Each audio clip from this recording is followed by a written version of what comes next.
सुखदेव जी कहते हैं राजन परीक्षित, जब प्रभु राम की बारात अयोध्यापुरी में आई, बारात को रोका गया, तो दशरथ जी ने कौशल्या जी से एक बात कही। दशरथ जी ने कौशल्या जी से एक बात कही, कौन सी? कि बधू लड़किनी परिघर आई, दूसरे घर की बिटियां जो हैं वो तुम्हारे घर पर आई हैं, इनको बहुओं की तरह मत रखना। राख्यो नयन पलक की नाई, जैसे आंखों की रक्षा पलक करते हैं ऐसे रखना। अब देखो कितनी बढ़िया बात, कल के समय में भी हमने आपको बताया था, दशरथ जी ने कौशल्या मैया से कहा कि दूसरे घर की बिटियां हमारे घर पर आई, इन्हें बहुएं मत समझना, इनको बिटिया समझती रहना। ये कथा यहाँ पर हमें आपको सीख देती है। हर माता को जो भी नई बहन की शादी होके जाए उन्हें बहुएं ना समझें, बेटी समझती रहे, और वो बिटिया भी जो है वो उनको सास ना समझे, उनको माता समझती रहे। अगर ऐसा करते रहोगे तो ये परिवार का जो समायोजन है वो अच्छे से बना रहेगा।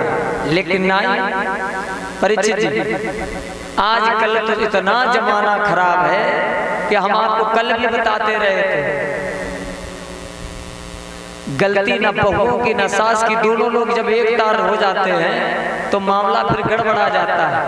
एक जगह शादी होकर नई आई, अब वो माता जी घर पे रही और पड़ोस में जाकर बैठी, कहने लगी जब से हमने अपने लला की शादी कर दी तब से सब कुंजी कवच सब हमने बहू को दे दिया, हमें कोई मतलब नहीं।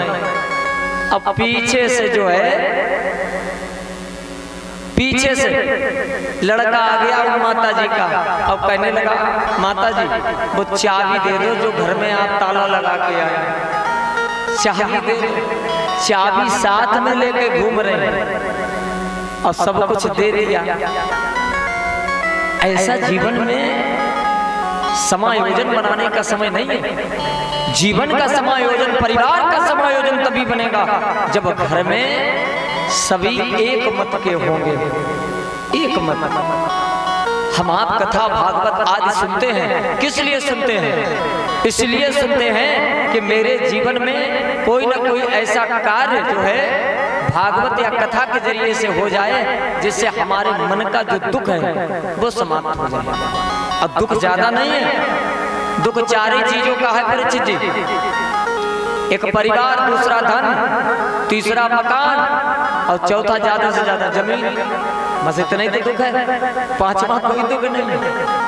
लेकिन हम आप जो है अपने आगे किसी को मानते ही नहीं। मानेंगे तब मानेंगे जब समय निकल जाएगा, तब समझ में आएगा।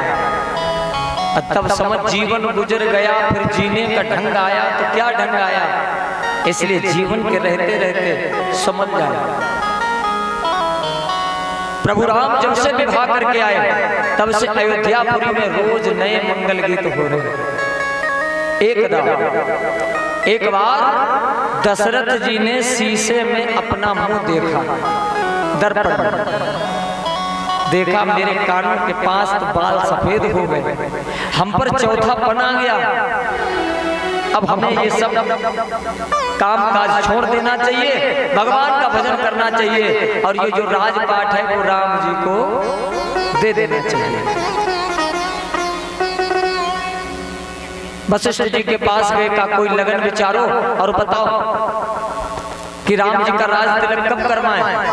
वशिष्ठ जी प्रसन्न हुए, कहने लगे जो राम जी को सब कुछ समर्पित करना चाहता हो उसके लिए किसी समय की जरूरत नहीं है। और कितनी बढ़िया बात, कोई काम आप कर रहे हो, हम आपसे रोज कहते हैं कि राम काज करो, राम काज करो। ऐसा नहीं, राम काज का मतलब है कि तुम राम ही राम करो। राम काज और काम काज में एक ही अंतर है। जो काम आप करने जाएं, राम जी को हृदय में रख करके वो काम करिए तो वो राम काज हो गया।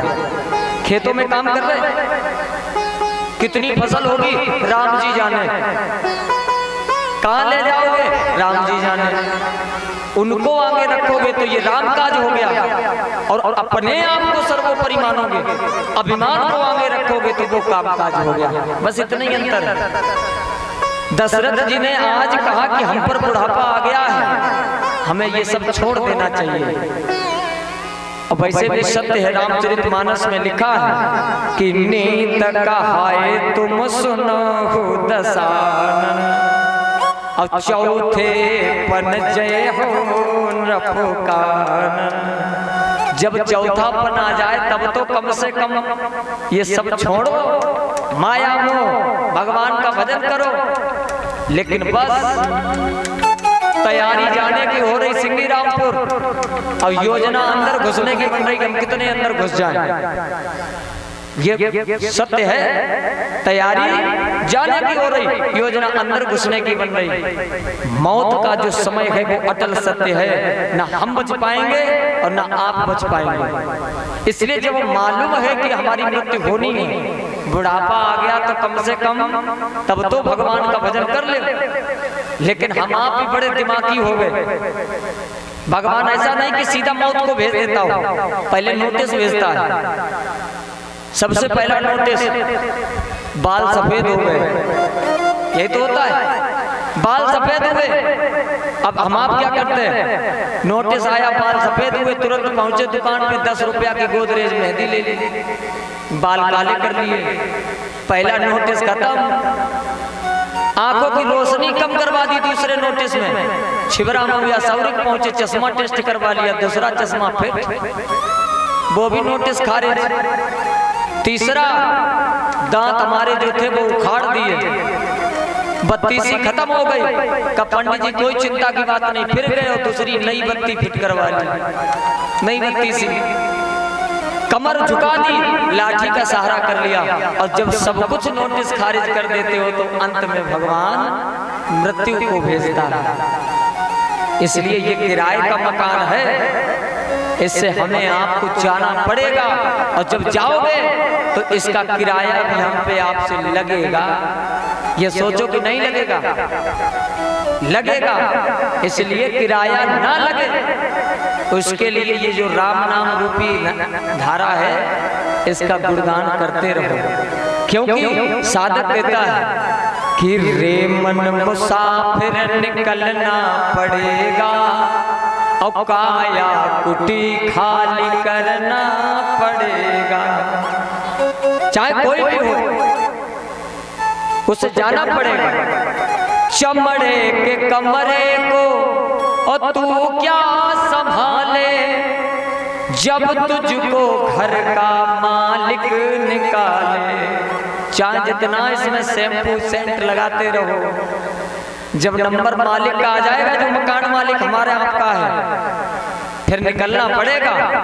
चमड़े के कमरे को और तू क्या संभाले, जब तुझको घर का मालिक निकाले, तो उसका किराया भी भरना पड़ेगा, और काया कुटी खाली करना पड़ेगा।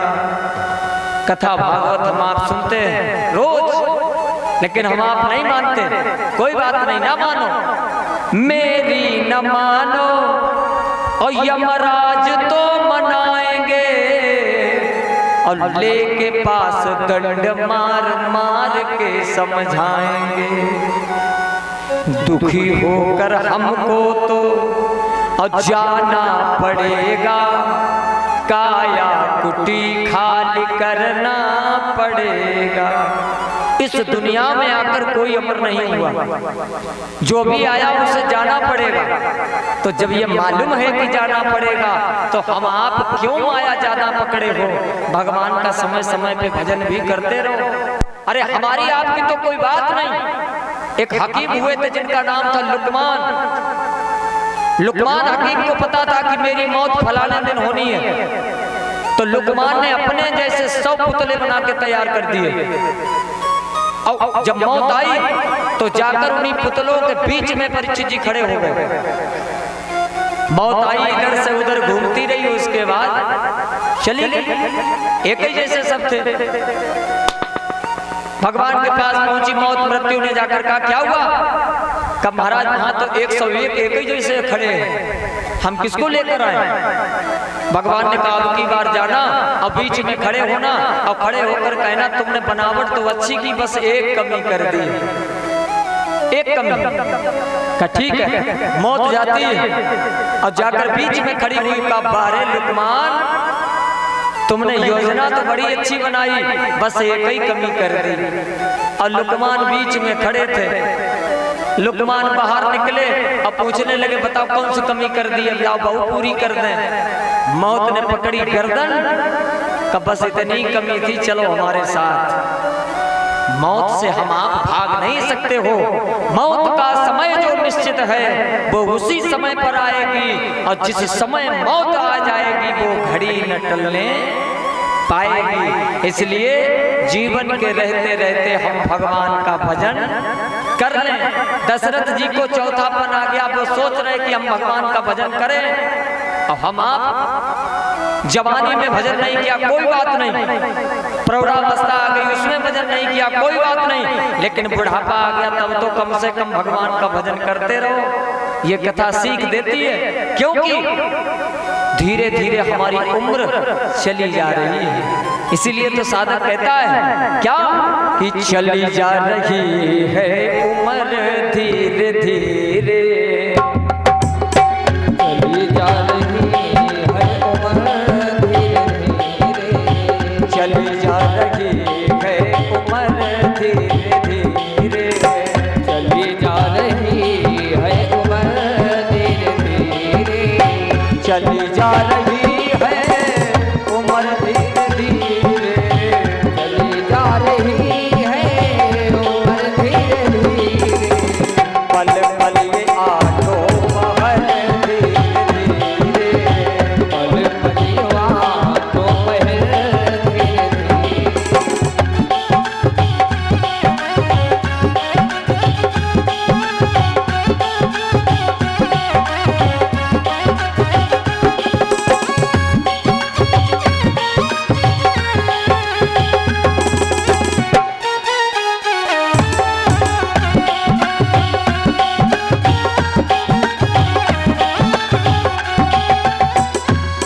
पहली बात,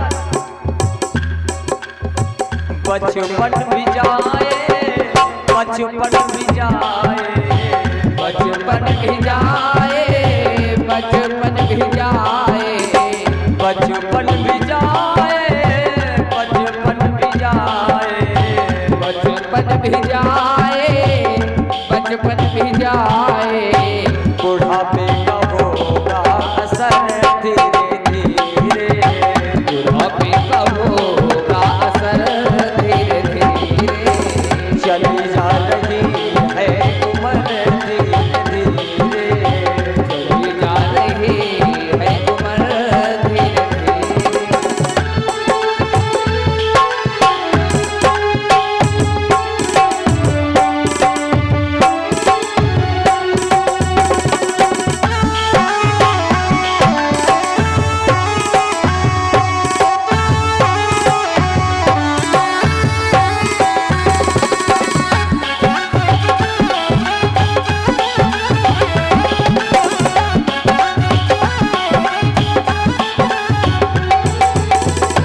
उम्र धीरे धीरे हमारी आग भी चलती जा रही है, समय निकलता जा रहा है। इसीलिए समय के रहते रहते हम आप भगवान के प्रति आश्रित हो जाएं तो ज्यादा अच्छी बात है।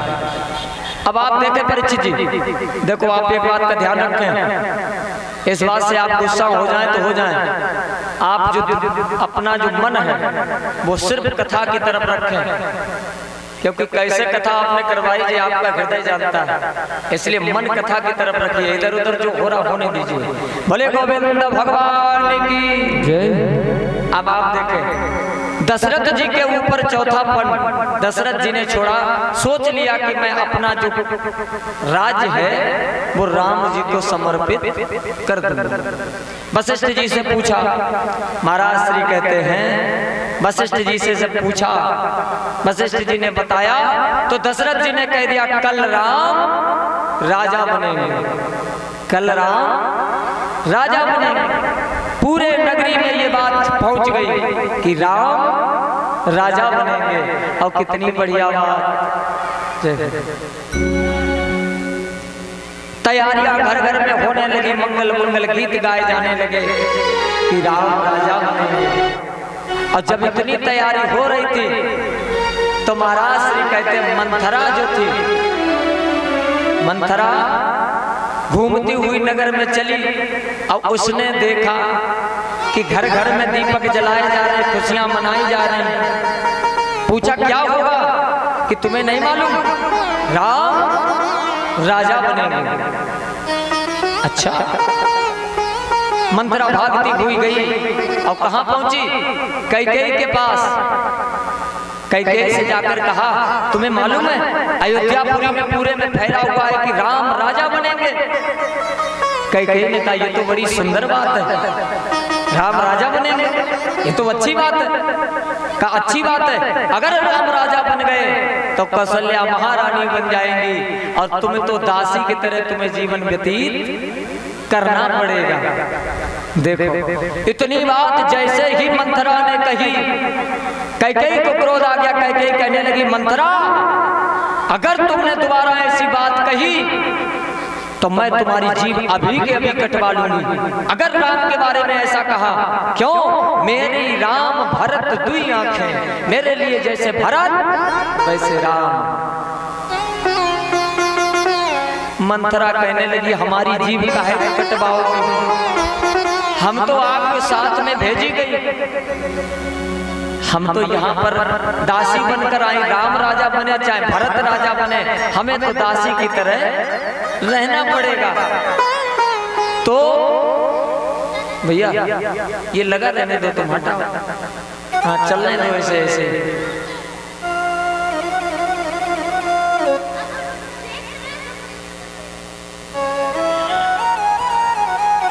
मेरे लिए जैसे भरत वैसे राम।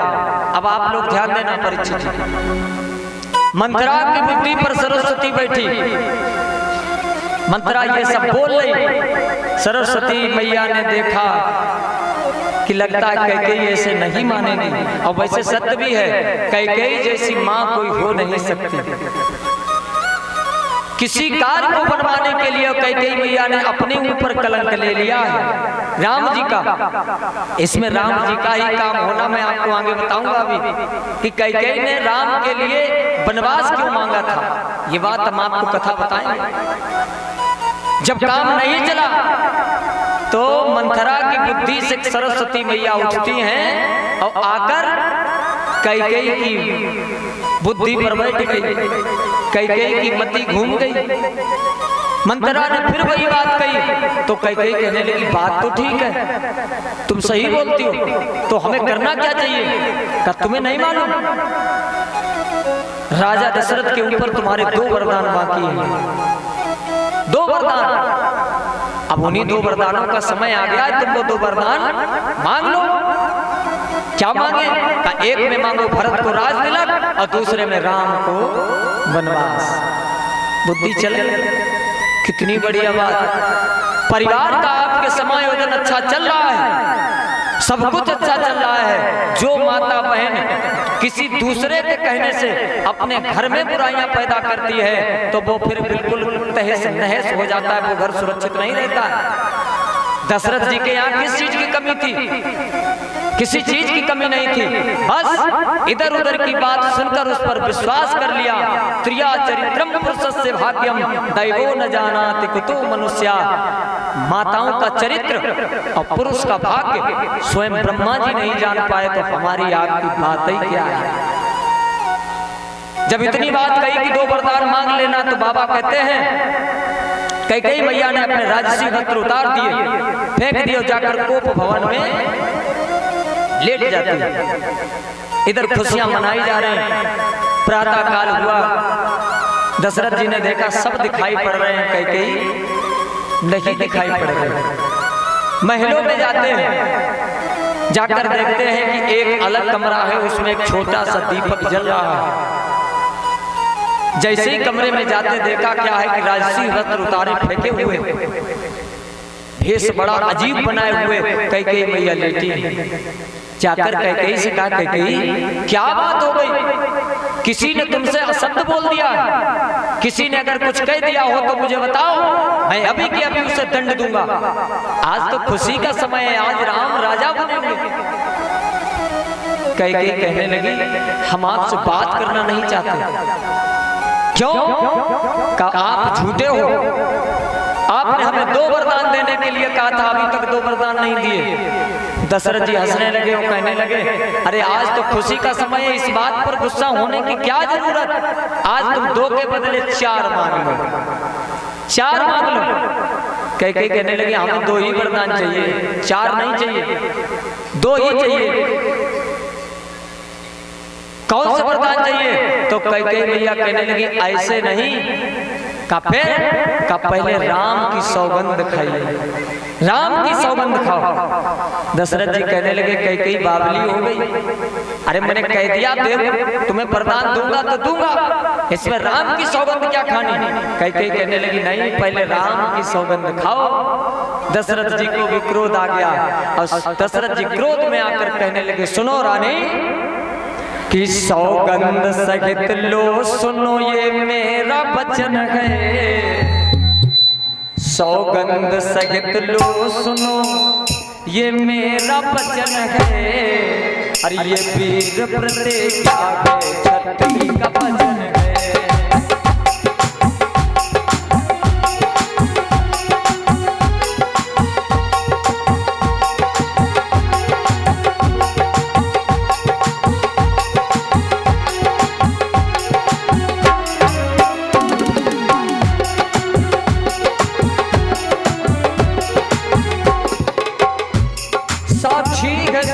चंद्रमा ये पृथ्वी गगन है, साक्षी है सूर्य चंद्रमा ये पृथ्वी गगन है, मध्यस्थ मेरी बात का ये राजभवन है।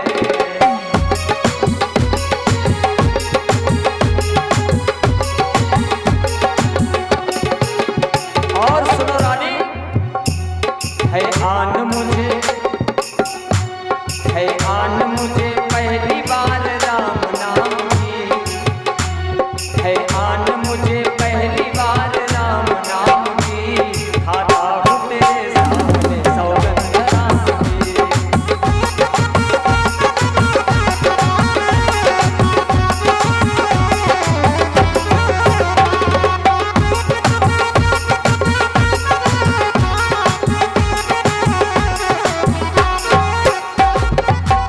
दशरथ जी कहने लगे, मैं राम की सौगंध खाता हूँ, मैं तुम्हें 2 वरदान दूंगा, मांगो।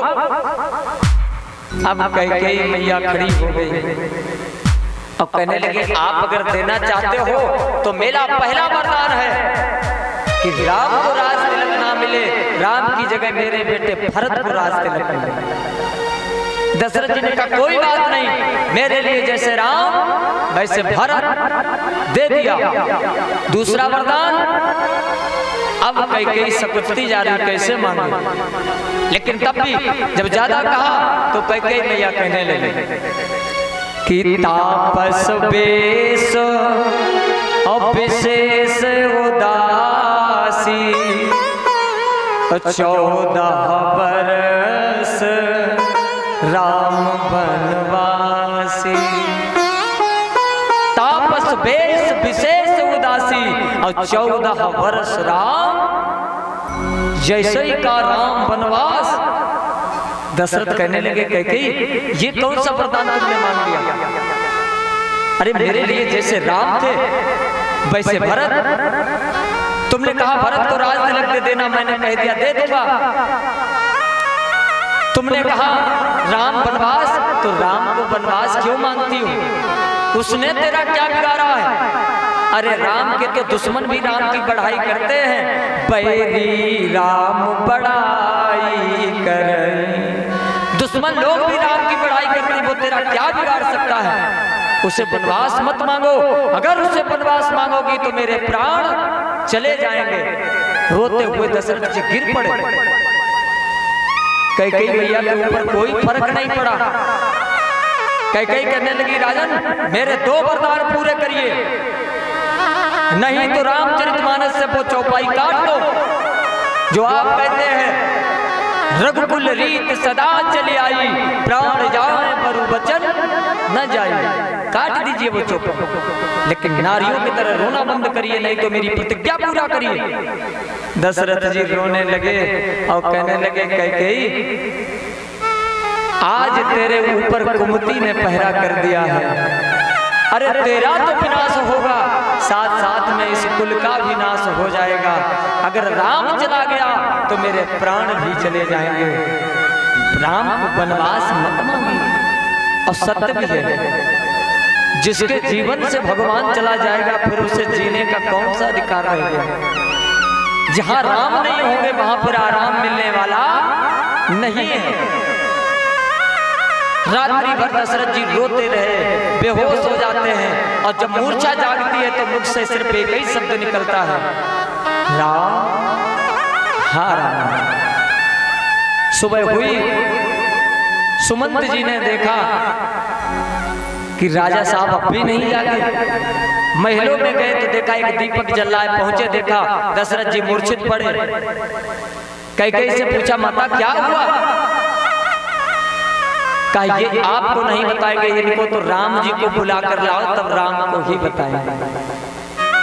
राम जी तैयारी करने नहाने के लिए जा रहे थे, राम जी को बुलवा लिया। राम जी पहुंचे और राम जी ने पूछा माँ क्या हुआ, पिताजी को क्या हो गया? तो कैकेयी कहने लगी राम पिताजी, ये थोड़ा ऊपर कर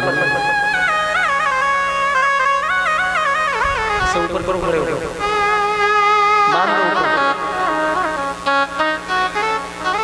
ऊपर बांध दो। कैकेयी मैया राम से कहने लगी राम इन्होंने कुछ प्रतिज्ञाएं करने का वादा किया है, लेकिन बीच में तुम्हारा मोह आ रहा है, मोह। राम जी कहने लगे माँ मुझे बताइए पिताजी ने मेरे लिए क्या प्रतिज्ञा की है, मैं उसे अवश्य पूरा करूंगा, मेरे लिए मोह करने की आवश्यकता नहीं।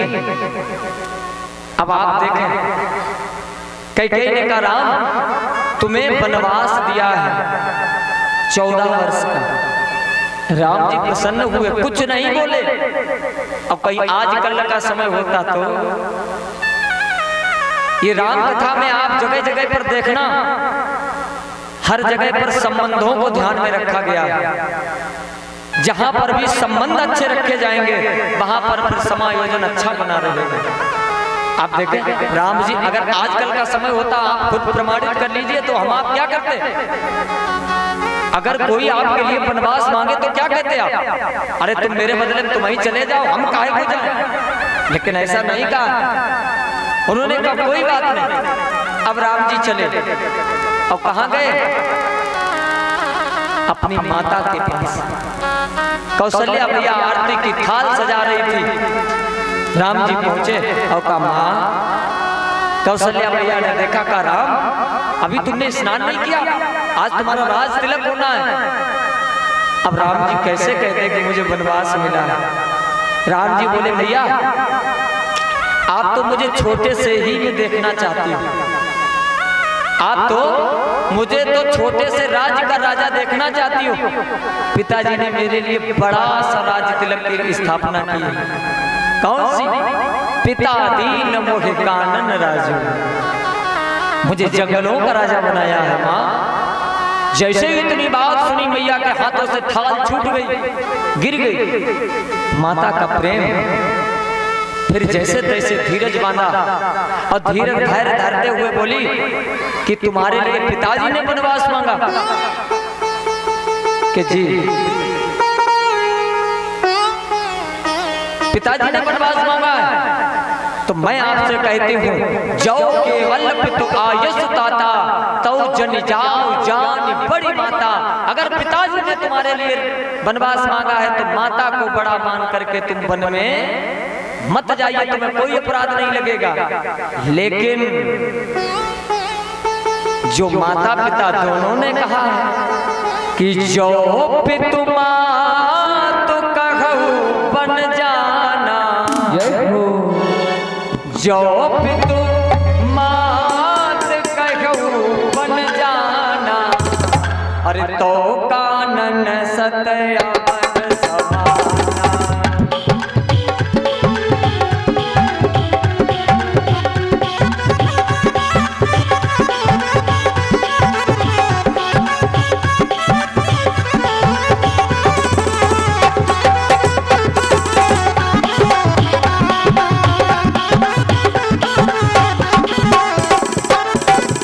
जो पितु मात कहूँ बन जाना। अगर माता पिता दोनों लोगों ने कह दिया है कि राम बन चले जाओ, तो तुम्हारे लिए वो वन भी 100 अयोध्या के समान है, चले जाओ। राम जी ने माता को प्रणाम किया, तैयारी करने लगे। तब तक मैया जानकी मैया कौशल्या के पीछे आ गई। संकोच बच कुछ कह नहीं पा रहे, लेकिन धीरे से मैया से कहा कि माँ आप स्वामी से कह दें तो हम भी इनके साथ वन में चले जाएं। कौशल्या मैया कहने लगी, सीते तुम तो कम से कम यहाँ पर रुक जाओ, वन की रास्ता बड़ी कठिन होगी और तुम तो फूलों पर पैर रखने वाली हो, तुम वन की रास्ता कैसे चल पाओगी। मैया जानकी कहने लगी, माँ जब हमारी भावरे पड़ी थी तो वहां पर पंडित जी ने बताया था कि जिस अवस्था में तुम्हारा पति रहे उसी तरीके से पत्नी को रहना चाहिए। जिस तरीके से जिस योग में रहे, जिस काल में रहे, जैसे समय में रहे, वैसे ही पत्नी को रहना चाहिए। तो पतिदेव हमारे जाएंगे वन में, जमीन पर लेटेंगे और हम यहाँ डबल बेड पे लेटेंगे। मैया मुझे भी जाने। कौशल्या मैया ने कहा तुम भी चली जाओ। अब इतनी बात हो रही थी तब तक लखन लाल आ गए। लखन लाल ने कहा, भैया मैं ये क्या सुन रहा हूँ, कैकेयी ने तुम्हारे लिए वन मांगा, मैं जाकर बात करता हूँ। अरे वन मांगने वाली कौन होती? राम जी कहने लगे वो माँ है, उससे कुछ मत कहना। तो लखन लाल कहने लगे तो हमें भी लिए चलो। राम जी ने कहा अपनी मैया से पूछ करके आओ, तब चल सकते हो। अब जब माता के पास लखन लाल पहुंचे, कहा माँ प्रभु राम बन जा रहे हैं, आप आज्ञा दें। तो सुमित्रा मैया कहती है, लखन लाल तुम्हारे कारण ही तो वो वन में जा रहे हैं, तुम्हारे हेत राम बन जा रहे हैं, तुम्हारे कारण तो जा रहे हैं, सहर्ष चले जाओ, चले जाइए वन में। बाबा कहते हैं तीनों लोग तैयार हो गए। सुमंत जी से दशरथ जी ने कहा था कि राम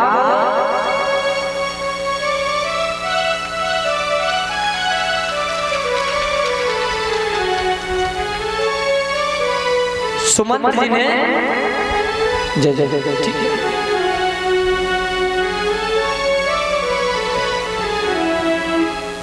राम जी को 14 दिन घुमा करके वापस ले आया, 14 घंटे घुमा करके ले आना। अगर राम जी ना आए तो कम से कम मैया जानकी को तो वापस ले ही आना, तो हमारे प्राण बचे रहेंगे। सुमंत जी ने रथ तैयार कर लिया और जब राम लखन लाल और मैया जानकी रथ में बैठे तो अयोध्या वासी जितने भी थे, बच्चे जवान, सब तैयार हो गए और रथ के पीछे आगे खड़े हो गए। कहा हम आपको नहीं जाने देंगे। अब कितना बढ़िया संकेत है। अरे अपने जीवन से राम को कौन हटाना चाहेगा? जिसके जीवन में राम आ गया हो वो अपने जीवन से राम को कैसे अलग करना चाहता है? ये तो हम आप जो हैं अपना ज्ञान लगाए हैं।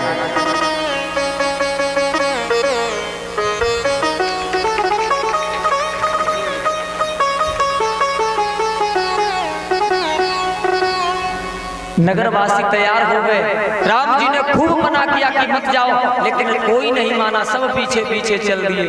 आगे आगे रथ सिर्फ 2 लोग रह गए।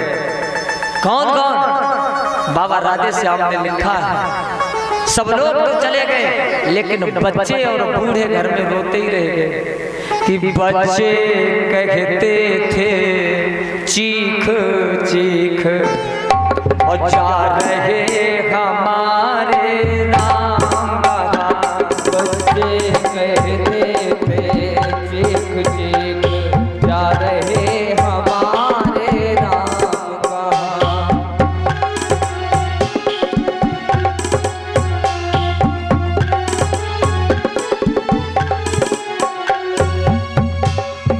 बच्चे कहते थे चीख चीख जा रहे हमारे राम कहाँ।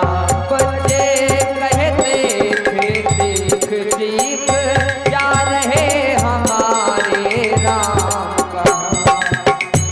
बूढ़े अपना सर पीट पीट जब राम नहीं आ राम कहाँ। बूढ़े अपना सर पीट पीट जब राम नहीं आ रहा।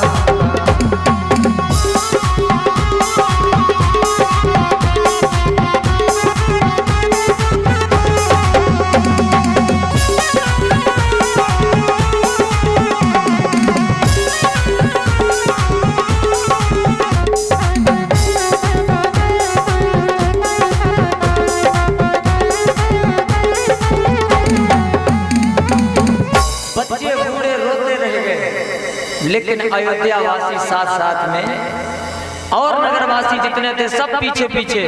तो सबसे पहला विश्राम कहाँ पर हुआ है? तमसा नदी के किनारे। तमसा नदी के किनारे सभी लोग रुक जाते, प्रभु भी रुक गए। वार्तालाप हुई, भगवान ने बहुत समझाया, कोई मानने को तैयार नहीं। यही हमें आपको जीवन में धारण करना है। भगवान की तरफ से मुड़ने के लिए कोई हमें आपको कहे तो चाहे जितना सम्मानी हो, हमें आपको उसकी बात की फिक्र नहीं करनी है। कोई पाप लगने वाला नहीं। जो हमें आपको भगवान से अलग करना चाहे वो कैसा व्यक्ति हो सकता है? नगरवासी जितने भी थे, कोई भगवान की बात नहीं मान रहा है कि हम नहीं जाएंगे। अब सभी लोग बात करते रहे, धीरे धीरे सभी नगरवासी सो गए। बस एक ही गलती हो गई कि नगरवासी सो गए। राम जी ने सुमंत जी से कहा कि चाचा, खोज मार रथ हाथ ताता, ऐसा रथ चलाइए जिसके चिन्ह धरती पर ना बने, जो नगरवासी पीछे पीछे ना आ पाए। लखन लाल ने विचार किया, ये नगरवासी तो अपने हृदय में प्रेम रखते थे, इनके जीवन में मात्र एक गलती हो गई कि सो गए। आज से मैं प्रतिज्ञा करता हूं, जब तक प्रभु वन में रहेंगे तब तक मैं सोऊंगा ही नहीं सोऊंगा। देखिए प्रभु कैसे हमको अलग करेंगे। और सत्य बात भी है, बात मत करिए। सबसे अच्छी बात है, हम आप अपने जीवन काल में बहुत सो लिए। ये सोना नहीं कि रात्रि होती है हम सो गए, वो नहीं सोना। जागते हुए भी हम आप सोए हुए हो। सन्मुख भगवान के होना चाहिए। हम 36 के अंक बने हैं, पीठ से पीठ लगाए बैठे। बिछड़ा होए तो फिर मिले, रूठा होए मनाए, और मिला रहे फिर भी ना मिले, जासे कौन दुराए। वो तो हमारे पास है हमेशा, लेकिन हम आप जो हैं उसके पास जाना ही नहीं चाहते। लखन लाल ने प्रतिज्ञा कर ली, मैं नहीं सोऊंगा। अरे नगरवासियों से तो एक ही गलती हो गई कि ये सो गए। और सत्य बात भी है क्या कि जो जागत है और सो पावत है, और जो सोबत है सो कोवत है।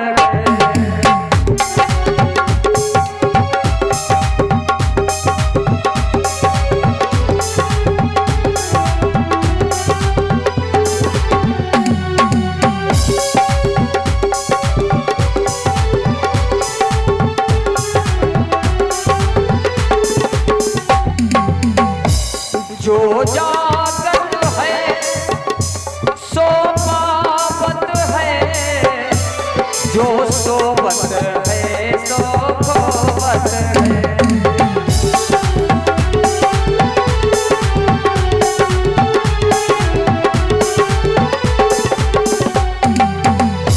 उठ जाग मुसाफिर भोर भई, अब रैन कहाँ जो सोवत है।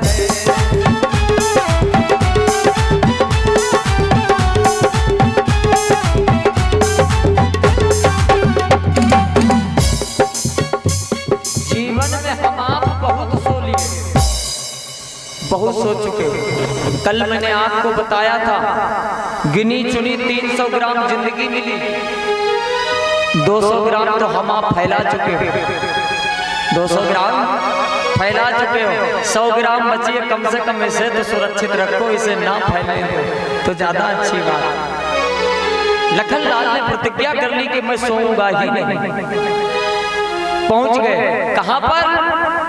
गंगा मैया के किनारे।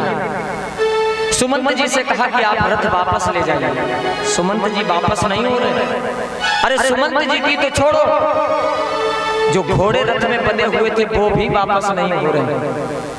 क्यों? हित अनहित पशु पक्षी जान। हित और अनहित तो पशु पक्षी भी जानते हैं, वो भी जानते हैं कि ये व्यक्ति कैसा हितैषी है, अच्छा है या खराब है।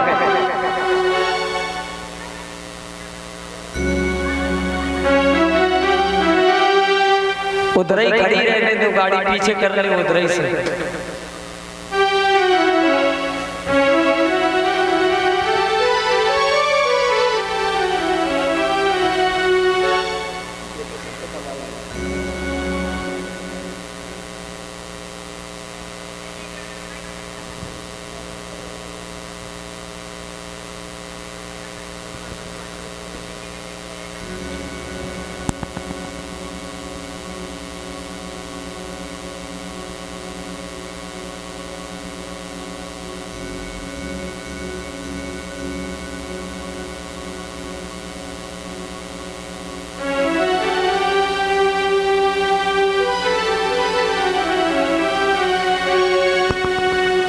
बोले बांके वे हरी लाल की जय हो। देखो हम आप कथा पर ध्यान दीजिए, कथा पर ध्यान दीजिए। सुमंत जी को वापस कर रहे, वो वापस नहीं हुए, घोड़े तक वापस नहीं हो रहे। क्यों? हित अनहित पशु पक्षी जाना। हित अनहित पशु पक्षी भी जानते हैं कि कौन व्यक्ति कैसा है, और सत्य बात भी है। आप देखें दुनिया में दो तरीके के कुत्ते होते हैं, एक पालतू और दूसरे फालतू। देखो आप विचार खुद कर लेना, एक पालतू और दूसरे फालतू।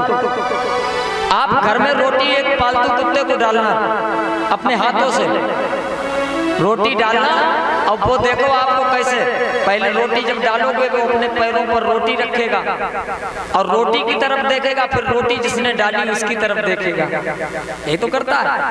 रोटी वाले की तरफ देखेगा, रोटी की तरफ देखेगा, वो अपनी पूंछ हिलाएगा, मानो अपनी भाषा में स्वागत करता हो, धन्यवाद दे रहा हो। और वही दूसरा कुत्ता तुम्हारे रसोई से चोरी से रोटी चुराए तो बताओ फिर पूंछ हिलाएगा कि पूंछ दबाएगा?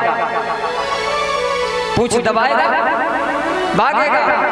तो हमारी समझ में आ गया है कि जानवर भी जानता है कौन सी ईमानदारी की रोटी है और कौन बेईमानी की रोटी है।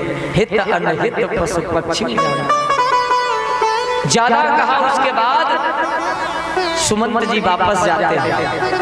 अब राम जी पहुंच गए गंगा मैया के किनारे। देखो राम कथा हम आपको रामचरितमानस से सुनाते हुए चल रहे हैं, कथा भागवत की हो रही है, तो थोड़े मैन बिंदु जो है वो छूते हुए हम आप कथा के चल रहे हैं, क्योंकि आज कन्हैया जी का जन्म भी होना है, तो हर कथा को हम आप धीरे से समझते हुए चल रहे हैं। गंगा मैया के किनारे पहुंचे, बाबा तुलसीदास जी ने एक चौपाई लिखी। कौन सी? कि मांगी नाव न के बटियाना, मांगी नाव न के बटियाना, और कहाई तुम्हार मन में जाना, कहाई तुम्हार मन में जाना।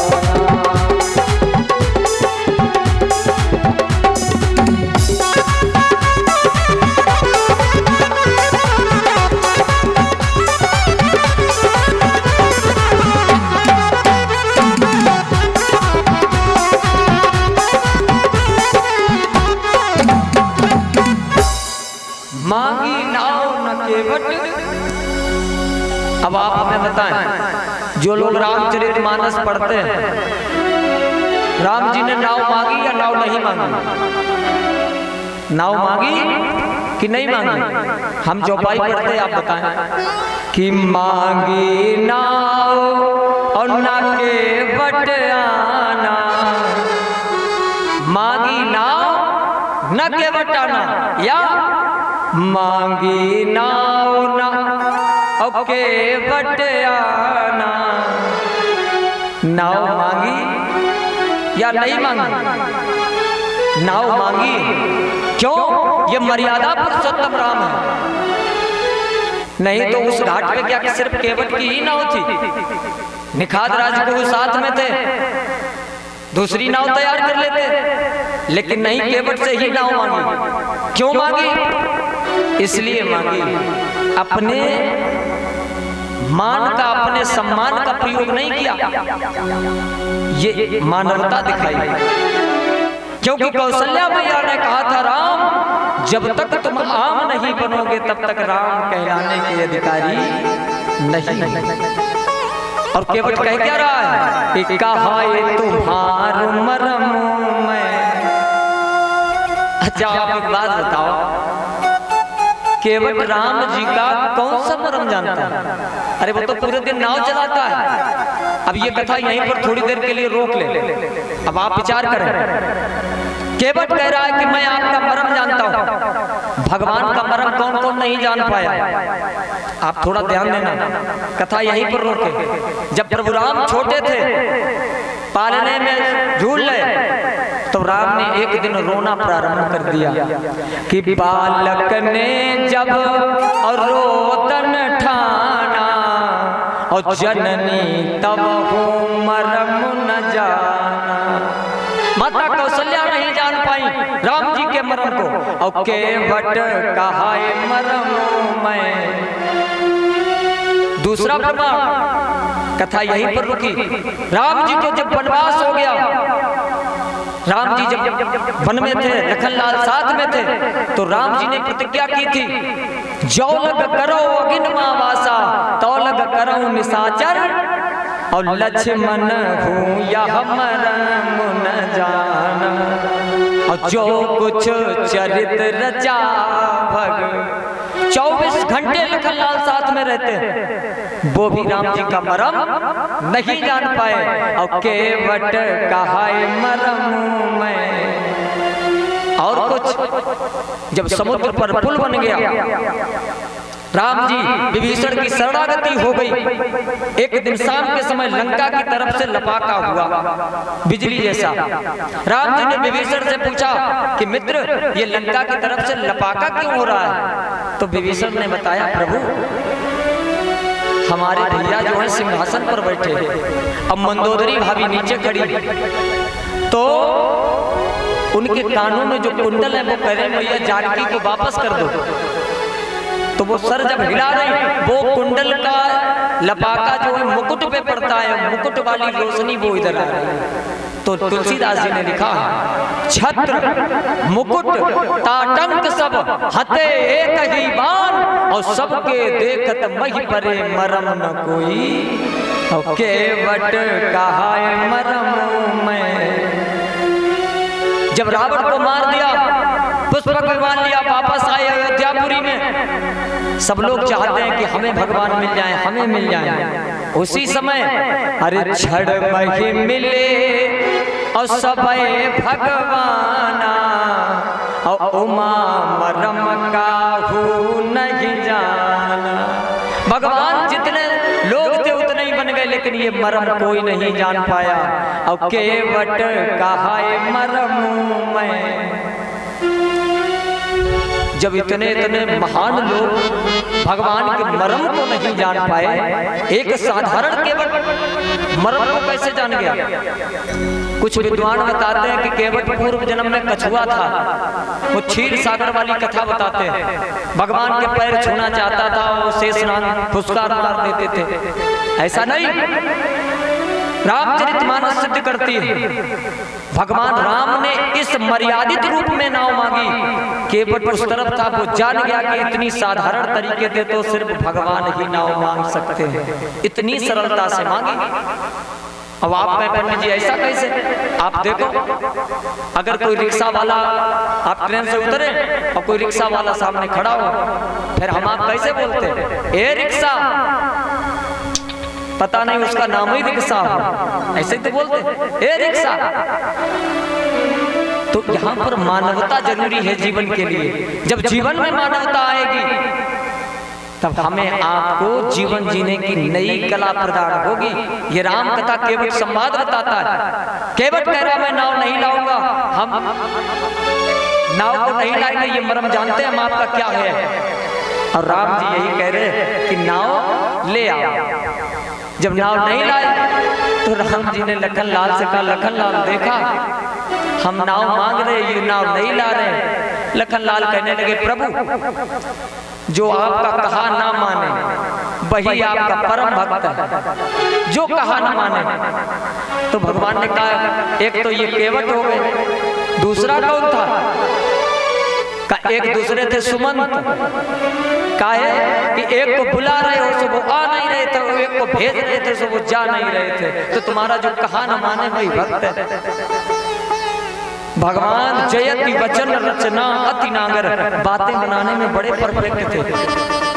राम जी ने कहा लखन लाल इनमें इनका कोई दोष नहीं है। का फिर का जिसकी सवेरे की पौनी बिगड़ जाए, जैसे कोई दुकानदार होता है और सवेरे सवेरे दुकान खोले और कोई उधारी वाला आ जाए तो हम आप क्या बोलते हैं? अब लगता पूरे दिन उधारी से सामना करना पड़ेगा, यही तो बोलते। तो राम जी ने कहा जिसकी सवेरे की पौनी बिगड़ जाए तो पूरे दिन यही होना, हमें तो पता था। का प्रभु कैसे? का वनवास हमें हुआ था कि तुम्हें?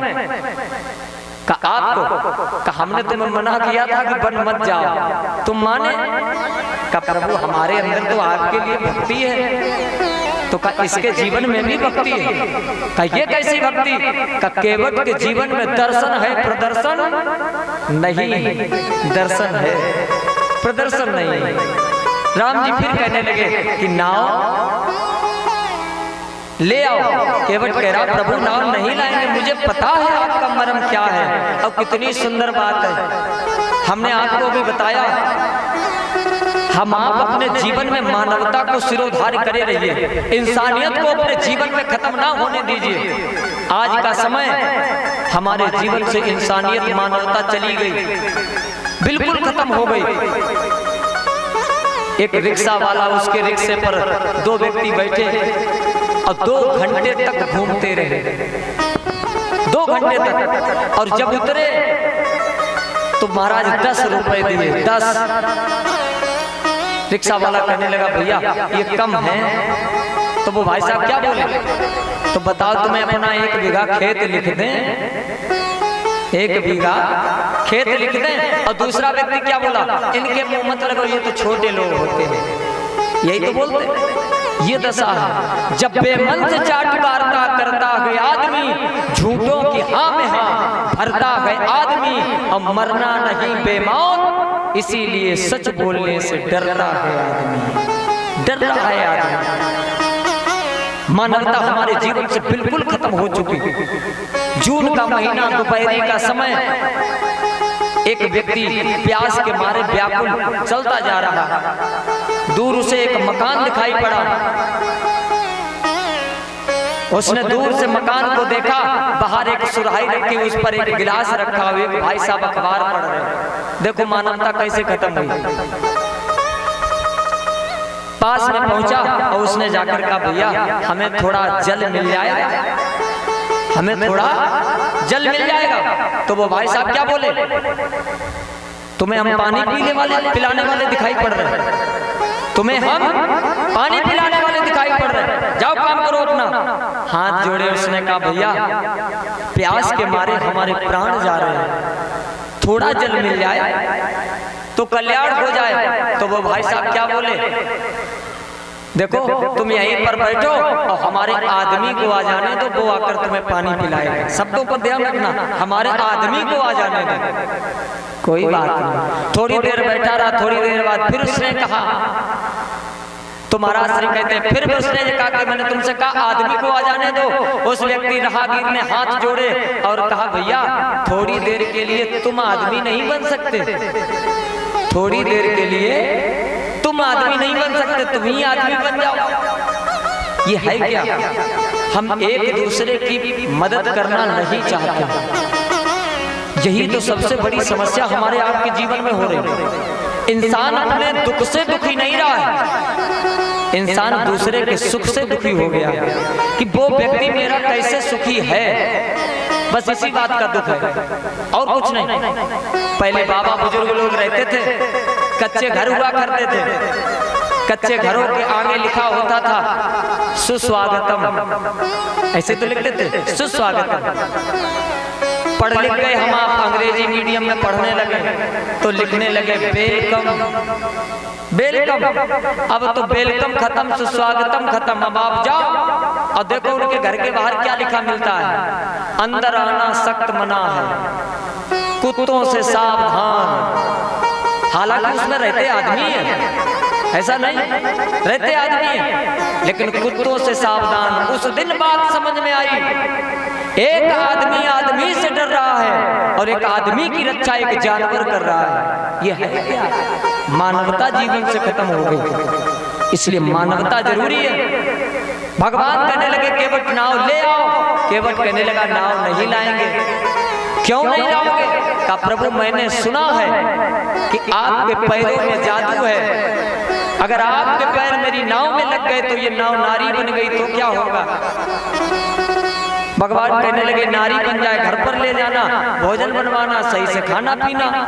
केवट कहने लगा जो घर में पहले से देवी जी बैठी उनका क्या होगा, उनका क्या होगा? हम नाव नहीं लाएंगे। तो लखन लाल ने बाण निकाला, कहा हम अभी कभी मार देंगे। केवट ने कहा मारो, हमें मारोगे फैसला जाएगा हाई कोर्ट। पूछा जाएगा कहाँ मारे गए? गंगा मैया के किनारे। किसके सामने मारे गए? मैया जानकी के सामने। गवाही में प्रभु आप लिखे जाओगे, मारो। अब लखन लाल को क्रोध तो आया, बाण फिर रख लिया। राम जी कहने लगे केवट नाव ले आओ। का प्रभु नाव नहीं लाएंगे, आपके पैरों में जादू है, मैं नाव लाने वाला नहीं हूँ। राम जी कहने लगे नारी बन जाए तो घर में जाकर समझा देना कि हम आए थे। लखन लाल कहने लगे तुम भगवान को तो बड़ा ज्ञान दे रहे हो, घर में पत्नी को ज्ञान नहीं दे पाओगे। केवट कहने लगा लखन लाल अपना अपना तजुर्बा है, भगवान को मनाना आसान है, पत्नी को मनाना बहुत कठिन है। पत्नी को नहीं मना पाएंगे, हम नाव नहीं लाएंगे। जब ज्यादा बातें हुई तो केवट कहने लगा प्रभु आप तो जगत को तारने वाले हो, तो आपको नाव की क्या जरूरत है? एक हाथ से मैया जानकी का हाथ पकड़े और लखन लाल को कंधे पे बिठा लो और गंगा मैया लाग जाओ, लग जाओ, नाव नहीं लाएंगे। तो राम जी कहने लगे कोई बात नहीं, इसका कोई तो उपाय होगा, कोई तो उपाय होगा। का एक ही उपाय है, क्या? कि अगर पार जाना है तो आप हमसे कहिए कि केवट मेरे पैर धुल लो आकर। जब तक मैं तुम्हारे पैर नहीं धुलूंगा तब तक मैं पार करने वाला नहीं। राम जी कहने लगे केवट हमारे पैर तो आज से पहले पता नहीं कितनों ने धुल लिए, हमने कभी किसी से कुछ नहीं कहा, कभी मना नहीं किया, तुम भी धुल लो। केवट कहने लगा प्रभु बिल्कुल नहीं, अभी तक जिसने पैर तुम्हारे धुले होंगे उनकी गरज रही होगी, आज मेरी गरज नहीं है, आज तुम्हारी गरज है। तुम खुद कहो कि मेरे पैर केवट धुल लो। क्यों? राम जी कहने लगे केवट तुम्हें मुक्ति नहीं चाहिए? केवट कहने लगा हमें मुक्ति नहीं चाहिए, हमें मुक्ति नहीं चाहिए। क्यों नहीं चाहिए? आज केवट बड़ी सुंदर बात है। यही बात जब कबीरदास जी का अंतिम समय था, जब जाने को थे तो इनकी आंखों में आंसू आ गए। लोगों ने कबीरदास जी से पूछा कि बाबा आप कहते हो ज्यों की त्यों धर दीनी चदरिया और आप रो रहे हो। तो तो कबीरदास जी कहने लगे मैं इसलिए नहीं रो रहा हूं कि मैं जा रहा हूं, का मैं इसलिए रो रहा हूँ जो सुख साधन संग मिला वो वैकुंठ न होए। मुझे जो सुख यहाँ पर वृंदावन जाने से मिलता है, जो सुख मुझे अयोध्या में जाने से मिलता है, वो सुख मुझे वैकुंठ जाने से नहीं मिलेगा। मुझे मुक्ति नहीं चाहिए। और कितनी बढ़िया बात, यही बात केवट भी कह रहा है। और यही बात हम आप सोचें, अगर केवट की मुक्ति हो गई होती तो बताओ राम मिल पाते? राम मिल पाते? नहीं मिल पाते। अगर मुक्ति हो जाती वृंदावन छूटता कि नहीं छूटता? छूट जाता। अयोध्यापुरी छूट जाती। कबीरदास जी अंत समय में रोते हुए सिर्फ एक ही बात कहते थे लोगों से, क्या? कि वृंदावन जाने को जी चाहता है, वृंदावन जाने को जी चाहता है, वृंदावन जाने को जी चाहता है, वृंदावन जाने को जी चाहता है, राधे राधे गाने को जी चाहता है, राधे राधे गाने को जी चाहता है।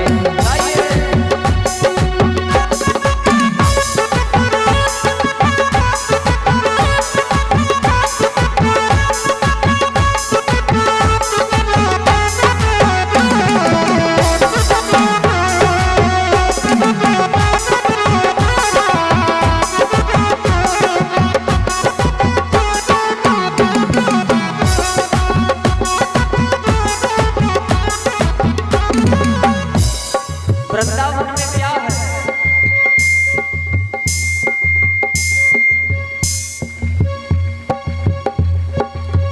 वृंदावन में राधे राधे, वृंदावन में राधे राधे, वृंदावन में बांके बिहारी, वृंदावन में बांके बिहारी, बांके बिहारी कुंज बिहारी, बांके बिहारी कुंज बिहारी, वृंदावन में बांके बिहारी, वृंदावन में बांके बिहारी, नैना लड़ाने को जी चाहता है, नैना लड़ाने को जी चाहता है, राधे राधे गाने को जी चाहता है, राधे राधे गाने को जी चाहता है।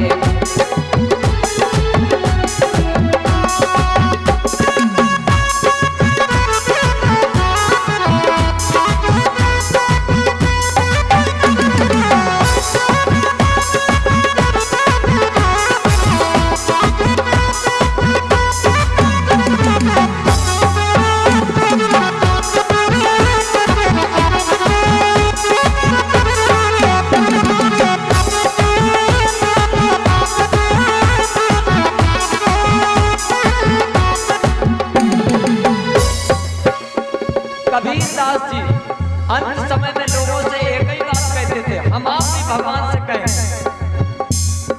मानस हो तो वही रस खान बसौ निज गोकुल नंद के द्वारा, मानस हो तो वही रस खान बसौ निज गोकुल नंद के द्वारा, चौखट होय बसेरो पर निज काल दी गूंज कदम पिराए। क्या कहें? हे विधिना तो से अचिरा पसारे मांगू, जन्म जन्म मोहे दीजो ब्रज बसिवो, वृंदावन जाने को जी चाहता है, वृंदावन जाने को जी चाहता है, राधे राधे गाने को जी चाहता है, राधे राधे गाने को जी चाहता है।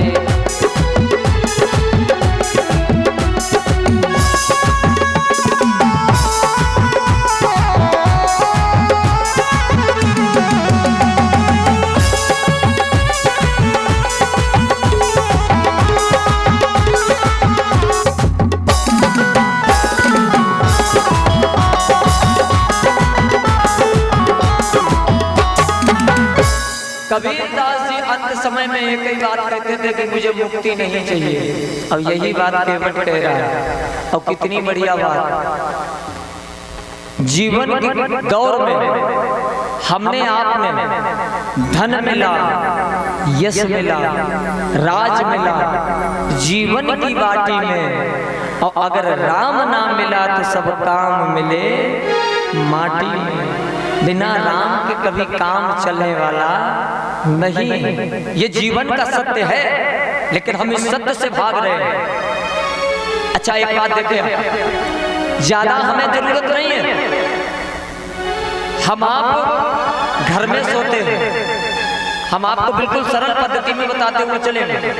घर में सोते हैं, घर में सोने वाला व्यक्ति कहीं नहीं पहुंच पाता। कहीं पहुंचता है? घर में सो रहे।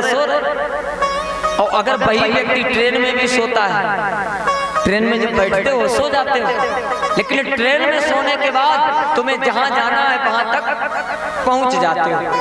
जो काम घर में करते हो वही काम ट्रेन में करते हो। घर में भी सोते हो, ट्रेन में भी सोते हो, सोते तो, लेकिन घर वाला व्यक्ति घर में ही रहता है, लेकिन ट्रेन वाला व्यक्ति अपने गंतव्य तक पहुंच जाता है। इसीलिए तो मैं आपसे पहले दिन से कह रहा हूं, हम आप भी इस संसार रूपी ट्रेन में सवार हैं। ट्रेन में जगत जो है जगतः कालो भक्षणा, समय जो है सबको भक्षण करता जा रहा है। तो हम आप आस्था रूपी सीट पकड़ लीजिए, अब भी कुछ नहीं बिगड़ा है। आस्था रूपी सीट पकड़कर विश्वास रूपी टिकट लेकर बैठ जाइए, फिर हमारा बिहारी जो ड्राइवर है वो हमें आपको अच्छी जगह पर उतार देगा। किसी जगह रुकने की जरूरत नहीं पड़ेगी। ये तो मन की भावना है। हम सोचते हैं कि घर में यहाँ पर भगवान छोटे से रखें, और वृंदावन में वो बड़े से बिहारी जी हैं तो उनमें ज्यादा पावर होगी। आज का दौर है, घर में ठाकुर जी हैं, लोग जाते वृंदावन, और छोटे से लड्डू गोपाल उनको जाकर माँ के बिहारी मंदिर में टच कराते हैं। काहे? उनमें का कोई चार्जिंग पॉइंट है जो उनमें लगाओगे चार्ज हो जाएंगे। अरे जितनी पावर उनमें है उतनी पावर तुम्हारे घर में है। पावर उनमें मत दिखाओ, अपने अंदर पावर लाइए। जो तुम्हारे जीवन काल में ये जो रिएक्शन हो गया है, इसका डायरेक्शन सही करिए। अगर रिएक्शन को ठीक करके डायरेक्शन ठीक कर लोगे तो हम आप सही एक्शन में जीते रहोगे। आज का दौर है, हम आप फिल्में ज्यादा देखते हैं।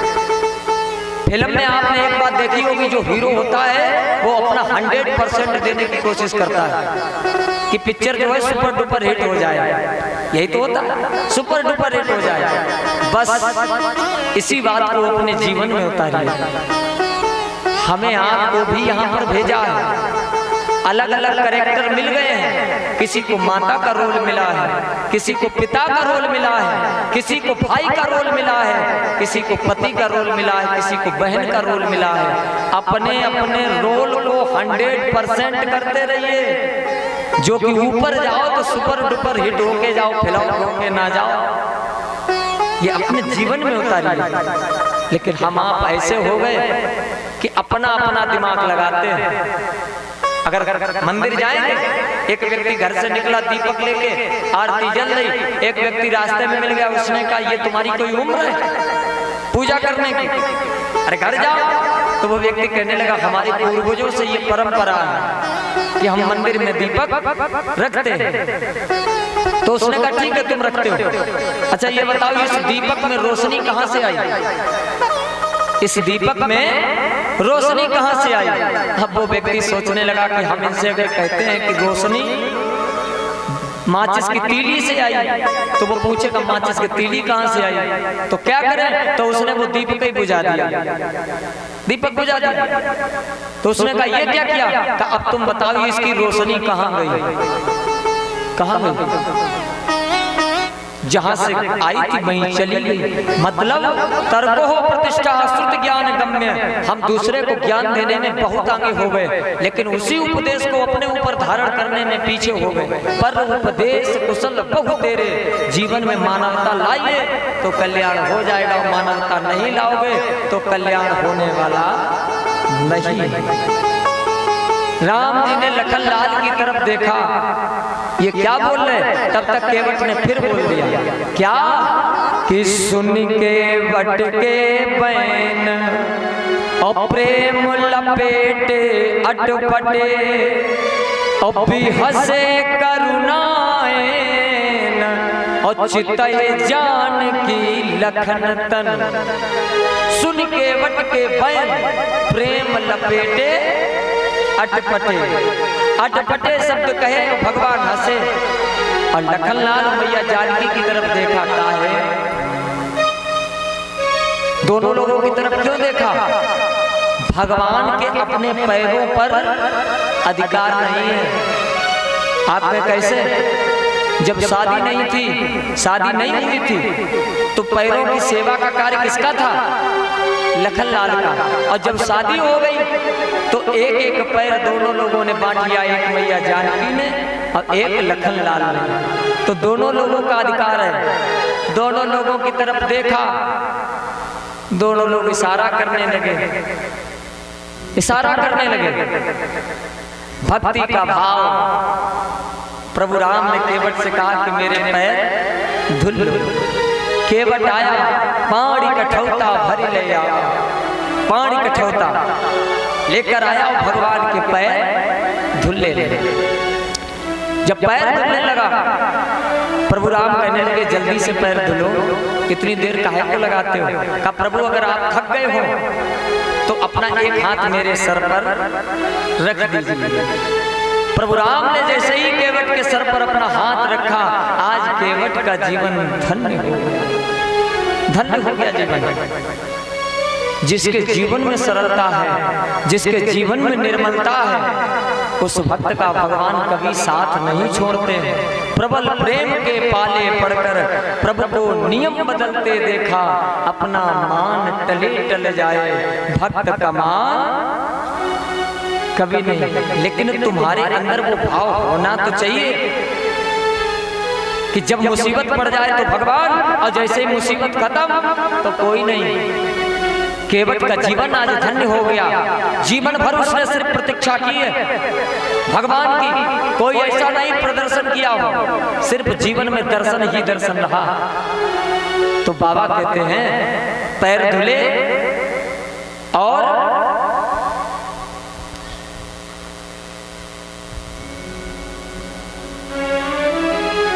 पैर धुले और उसके बाद अपने पूरे परिवार में उस जल को लेकर दिया, सबने जलपान ग्रहण किया।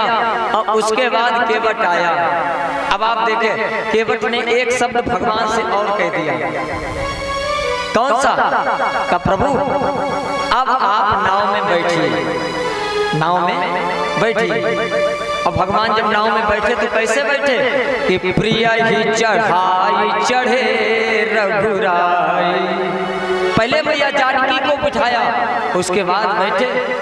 और कितना बढ़िया संकेत है, हमें आपको ये संकेत मिला है कि हम आप भी किसी सफर पे जाएं, किसी यात्रा पर जाएं तो पहले पत्नी को बैठाएं फिर बैठें। ऐसा नहीं कि पहले खुद बैठ जाएं बाद में पत्नी बैठे। स्टेशन पर दो पति पत्नी खड़े और पति देव पहले चढ़ गए, तब तक ट्रेन ने हॉर्न मार दिया, गाड़ी चल दी, पत्नी नीचे ही रह गई। ये क्या है? रामचरितमानस जीवन में नहीं उतारी। ले तो आए लेकिन पढ़ी नहीं, उसको जीवन में उतारा नहीं। तो फिर यही होता है, राम कथा हमें आपको सिखाती है कि हमें जीवन कैसे जीना चाहिए, हमें कैसे रहना चाहिए। और जब नाव चली, केवल थोड़ी देर तो बैठा रहा और उसके बाद उसने बांस बल्ली लिए और लेकर दोनों गंगा मैया में फेंक दिए। लखनलाल कहने लगे ये क्या कर रहे हो, नाव पार कैसे जाएगी? कहा लखनलाल दुनिया को पार करने वाला मेरी नाव में बैठा है, अब हमें किसी चीज की चिंता नहीं है। केवट आंखें बंद करके गाने लगा कि प्रभु तुम्हारी जय जयकार हो। क्या कहता है? अरे मेरी नैया में बैठे प्रभु राम, और मेरी नैया में बैठे प्रभु राम, गंगा मैया धीरे बहो। मेरी नैया में बैठे प्रभु राम, गंगा मैया धीरे बहो। मेरी नैया में बैठे प्रभु राम, गंगा मैया धीरे बहो। मेरी नैया में बैठे प्रभु राम, गंगा मैया धीरे बहो।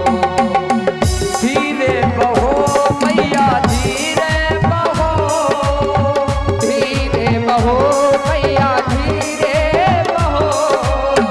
धीरे बहो मैया धीरे बहो। धीरे बहो मैया धीरे बहो। ओ मेरी नैया में बैठे भगवान, गंगा मैया धीरे बहो। मेरी नैया में बैठे प्रभु राम, गंगा मैया धीरे।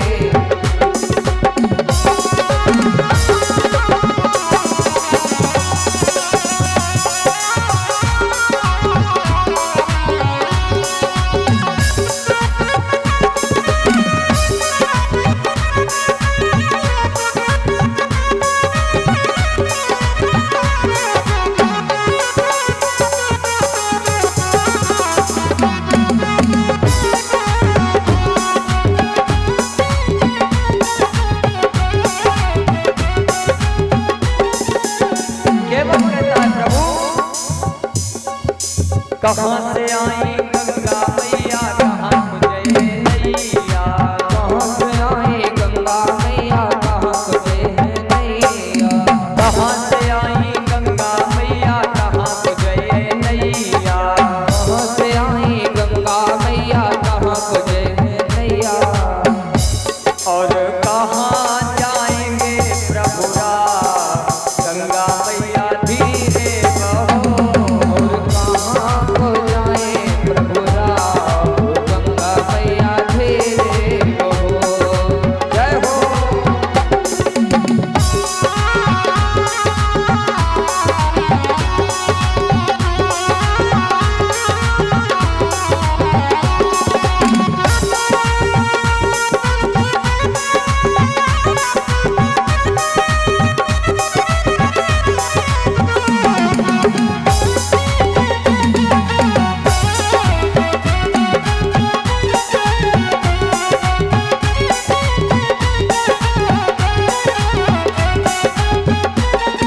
केवट कहता है प्रभु,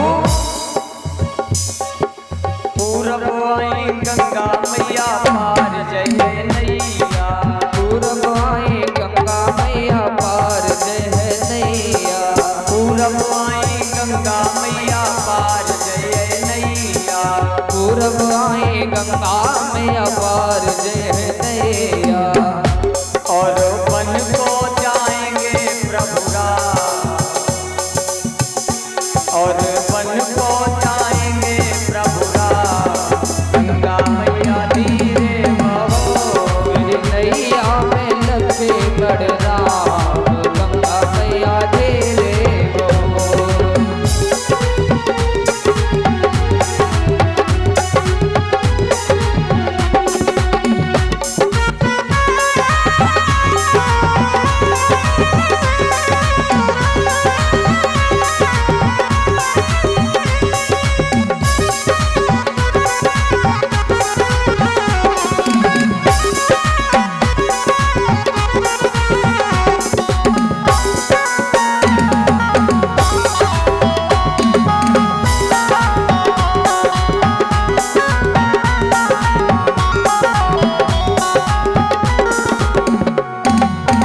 बोले रामचंद्र भगवान की जय हो।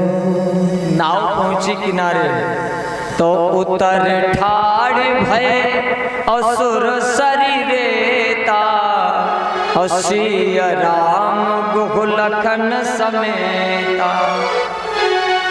अच्छा एक बात बताएं आप लोग, रामचरितमानस ज्यादातर लोग पढ़ते होंगे, अखंड पाठ वगैरह होता है, और नहीं पढ़ते होंगे तो सुना और देखा तो होगा ही। आप लोग ये बताएं वन में कितने लोग गए? वन में कितने लोग गए? क्या हुआ? आप पहले व्यक्ति दत्ताई से मिले जो आपने सही बताया, नहीं तो लोग मुख्यतः बताते 3 लोग गए, राम लक्ष्मण और मैया जानकी। लेकिन प्रमाण है या तो वन में 4 लोग गए और नहीं तो सिर्फ 2 ही लोग बने रहे। जानकी मैया तो हरण हो गया था। 4 लोग गए, कौन कौन? सिया राम गुह लखन समेता। 4 लोग खड़े हो गए, केवट खड़ा है। भाव इतना है कि कुछ कह नहीं पा रहा। प्रेम है, भगवान के प्रति संबंध है। और मैं आपको पहले दिन से बताता हूँ, भगवान से संबंध बनाए रखिए। भजत कृपा करे हैं रघुराई। अगर भगवान से संबंध आप बनाए रखेंगे, चाहे जैसा संबंध बनाए, भाई का संबंध बनाए, पिता का संबंध बनाए, मित्र का संबंध बनाए, बेटे का संबंध बनाए, चेले का संबंध बनाए, भगवान से संबंध दिल से बनाइए। अगर भगवान से संबंध दिल से बनाएंगे तो भगवान उसी संबंध को निभाते रहेंगे। ये कलयुग के प्रमाण हैं। ऐसा नहीं कि नहीं, भगवान सब बनने को तैयार हैं। अयोध्यापुरी के पास एक महात्मा जी रहते थे। उन्होंने भगवान से अपना संबंध गुरु और चेले का बनाया था। वो अपने आप को गुरु मानते थे और भगवान को चेला मानते थे। कल्याण पुस्तक आती है, आप उसको पढ़िए, उसमें ये कथा आती है। कभी भी महाराज भगवान के मंदिर नहीं जाते थे। लोग उनसे पूछते कि आप मंदिर क्यों नहीं जाते हो, तो वो सिर्फ एक ही बात कहते कि मैंने भगवान को चेला बनाया है। और मंदिर में वो मुकुट लगाए बैठे होंगे, उनकी धर्मपत्नी मैया जानकी भी बैठी होंगी। और अगर गुरुजी सामने पहुंचेंगे तो मैया को पर्दा करना पड़ेगा, प्रभु को अपना सर झुकाना पड़ेगा। इसलिए मैं उनके मंदिर नहीं जाता, कभी मंदिर नहीं जाते। एक दिन हरिद्वार से कुछ महात्मा लोग आए, भंडारा चल रहा था। महात्मा लोग तो ये गुरुजी भी गए भंडारा खाने। महात्मा लोगों ने कहा तुम भंडारा खाने आ जाते हो और भगवान के मंदिर नहीं जाते हो, तुम्हें मंदिर चलना पड़ेगा। वो कहने लगे मैं मंदिर नहीं जाऊंगा। क्यों नहीं जाओगे? मेरा गुरु और चेले का संबंध है। लोग कहने लगे ऐसे गुरु चेले का संबंध है, चलो मेरे साथ। जबरदस्ती पकड़ लिया महात्मा जी को, मंदिर ले जाने लगे। और वो महात्मा जी रोने लगे, कहने लगे प्रभु मैं अपनी मर्जी से मंदिर नहीं आ रहा हूँ, मुझे ये लोग जबरदस्ती ला रहे हैं। अब आप ही देखना आपकी मर्जी क्या करे। मंदिर में पहुंचे तो उन महात्माओं ने एक करिश्मा देखा। जैसे ही मंदिर में प्रवेश किया, महात्मा जी ने तो आंखें बंद कर ली थी, लेकिन उसी समय उन महात्माओं ने देखा प्रभु राम का जो मुकुट था वो अपने आप झुक गया। मैया जानकी के चेहरे पर पर्दा आ गया। जितने महात्मा हरिद्वार से आए थे वो रोने लगे, कहने लगे तुम्हारा जीवन धन्य हो गया, तुमने भगवान से जो संबंध बनाया वो हृदय से बनाया। इसलिए मैं आपसे कहता हूँ माला लेकर जीवन भर मत बैठिए। माला लेने से कल्याण होने वाला नहीं है। ये कलयुग है, कर्म करना पड़ेगा। कर्म करोगे तो उसका फल भी भोगना पड़ेगा, और फल मिलेगा तो उसका भोग भोगना पड़ेगा। कलयुग में जन्म लिया तो बेकार जाने वाले नहीं है, चाहे हम हो या आप हो, बेकार जाने वाले नहीं है, लेकिन रुक सकते हैं। कैसे? मैंने आपको बताया था, जैसे शरीर पर दाढ़ी आती है, हम आप अपना अस्त्र तैयार रखते हैं। जैसे ही दाढ़ी आई उसको तुरंत बना लेते हैं। क्या एक बार बनाने के बाद दोबारा दाढ़ी नहीं आती? आती है, लेकिन जब दोबारा आती है तो फिर हम करते क्या है? दोबारा अस्त्र तैयार रखते हैं, फिर बना लेते हैं। अब कितना बढ़िया संकेत। जिस तरीके से शरीर पर बाल आने से हम अपना अस्त्र तैयार रखते हैं, इसी तरीके से हमारे अंदर जो विकार रूपी बाल उगते हैं, जैसे ही विकार रूपी बाल उगे वैसे राम नाम रूपी अस्त्र तैयार रखिए। जैसे ही विकार उगे राम नाम रूपी अस्त्र तैयार रखिए। उनको तुरंत राम राम कहते हुए उनको रोक लीजिए। जाएंगे नहीं, कुछ क्षण के लिए रुक जाएंगे। इसलिए राम को जीवन में लाना बहुत जरूरी है। जीवन में दर्शन रखिए, प्रदर्शन मत रखिए। पैसे लेकर भगवान को मनाने की कोशिश मत करिए। पैसा ये सब कुछ नहीं है जीवन में। पैसे से बिस्तर मिल जाता पर नींद नहीं मिल सकती है, पैसे से नारी मिल जाती पर गृहिणी नहीं मिल सकती है, पैसे से मूर्त मिल जाती पर भगवान नहीं मिल सकते हैं। भगवान कब मिलेंगे? प्रेम से प्रकट हुई मैं जान, अंदर प्रेम आएगा तब भगवान अपने आप आ जाएगा। अपने मार्ग पर लगे रहिए ईमानदारी पूर्वक। अब केवट खड़ा तो भगवान उसके मन की बात जाने लगे। जैसे ही मन की बात जाने तो मैया जानकी भी समझ गई। मन मुद्रित उतारी, मुद्रिका उतारी और दे दी राम जी को। कहा ये मुद्रिका केवट को दे दो। और जैसे ही केवट को दिया, केवट ने लिया नहीं, पैर पकड़ लिए, प्रभु क्षमा करिए। क्यों? फिर दीवार नाथ जो देवा। इसके दो अर्थ। फिर दीवार, या तो आप जब वनवास से वापस आना तब मुझे जो कुछ देना मैं हर्ष के साथ ले लूंगा, या हमने आपको अपने घाट से उतार दिया और हम जब आपके घाट पर आए तो आप हमें उतार देंगे, हमें उतार देंगे। और प्रभु हमारी तुम्हारी जाति एक ही है। जैसे ही कहा हमारी तुम्हारी जाति एक ही है, लखनलाल की बाहुएं ऊपर नीचे हुई। ये तो बिरादरी गाला बनाने लगे, इनकी हमारी जाति कैसे एक है? केवट कहने लगा इतने गुस्से में मत हो, हम बताते हैं कि हमारी इनकी बिरादरी कैसे एक है। कैसे? कि मैं गंगा मैया के घाट से पार करता हूँ, ये भव सागर से पार करते हैं। तो पार करने वाले को एक ही बिरादरी तो कहा जाएगा कि नहीं कहा जाएगा? लखनलाल तुम बात ना करो, हम प्रभु से ही फैसला करा लेते हैं। का प्रभु आप बताइए। अब केवट बड़े प्रेम से भगवान से कहने लगा हमारी आपकी जाति एक है कि नहीं है? बड़े प्रेम से कहता है प्रभु कि कछु हम कारे और कछु तुम कारे, कछु हम कारे और कछु तुम कारे, और आज खूब मिले कारे कारे। कछु हम कारे कछु तुम कारे, आज खूब मिले कारे कारे। कछु हम कारे कछु तुम कारे, आज खूब मिले कारे कारे। कछु तुम कारे कछु तुम कारे, आज खूब मिले कारे कारे।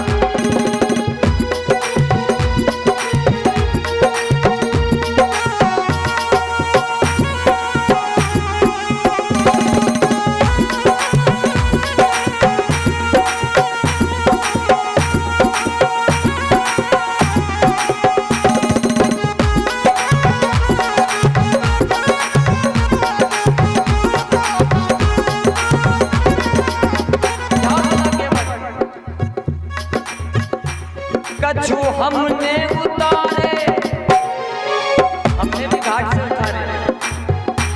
कछु हमने उतारे कछु तुमने तारे, कछु हमने उतारे कछु तुमने तारे। हम रिश्ते में हैं प्यारे प्यारे, और हम नाव वाले, देखो हम नाव वाले, हम नाव वाले तुम नाव वाले, आज खूब मिले तारे तारे। आज खूब मिले तारे तारे, आज खूब मिले तारे तारे।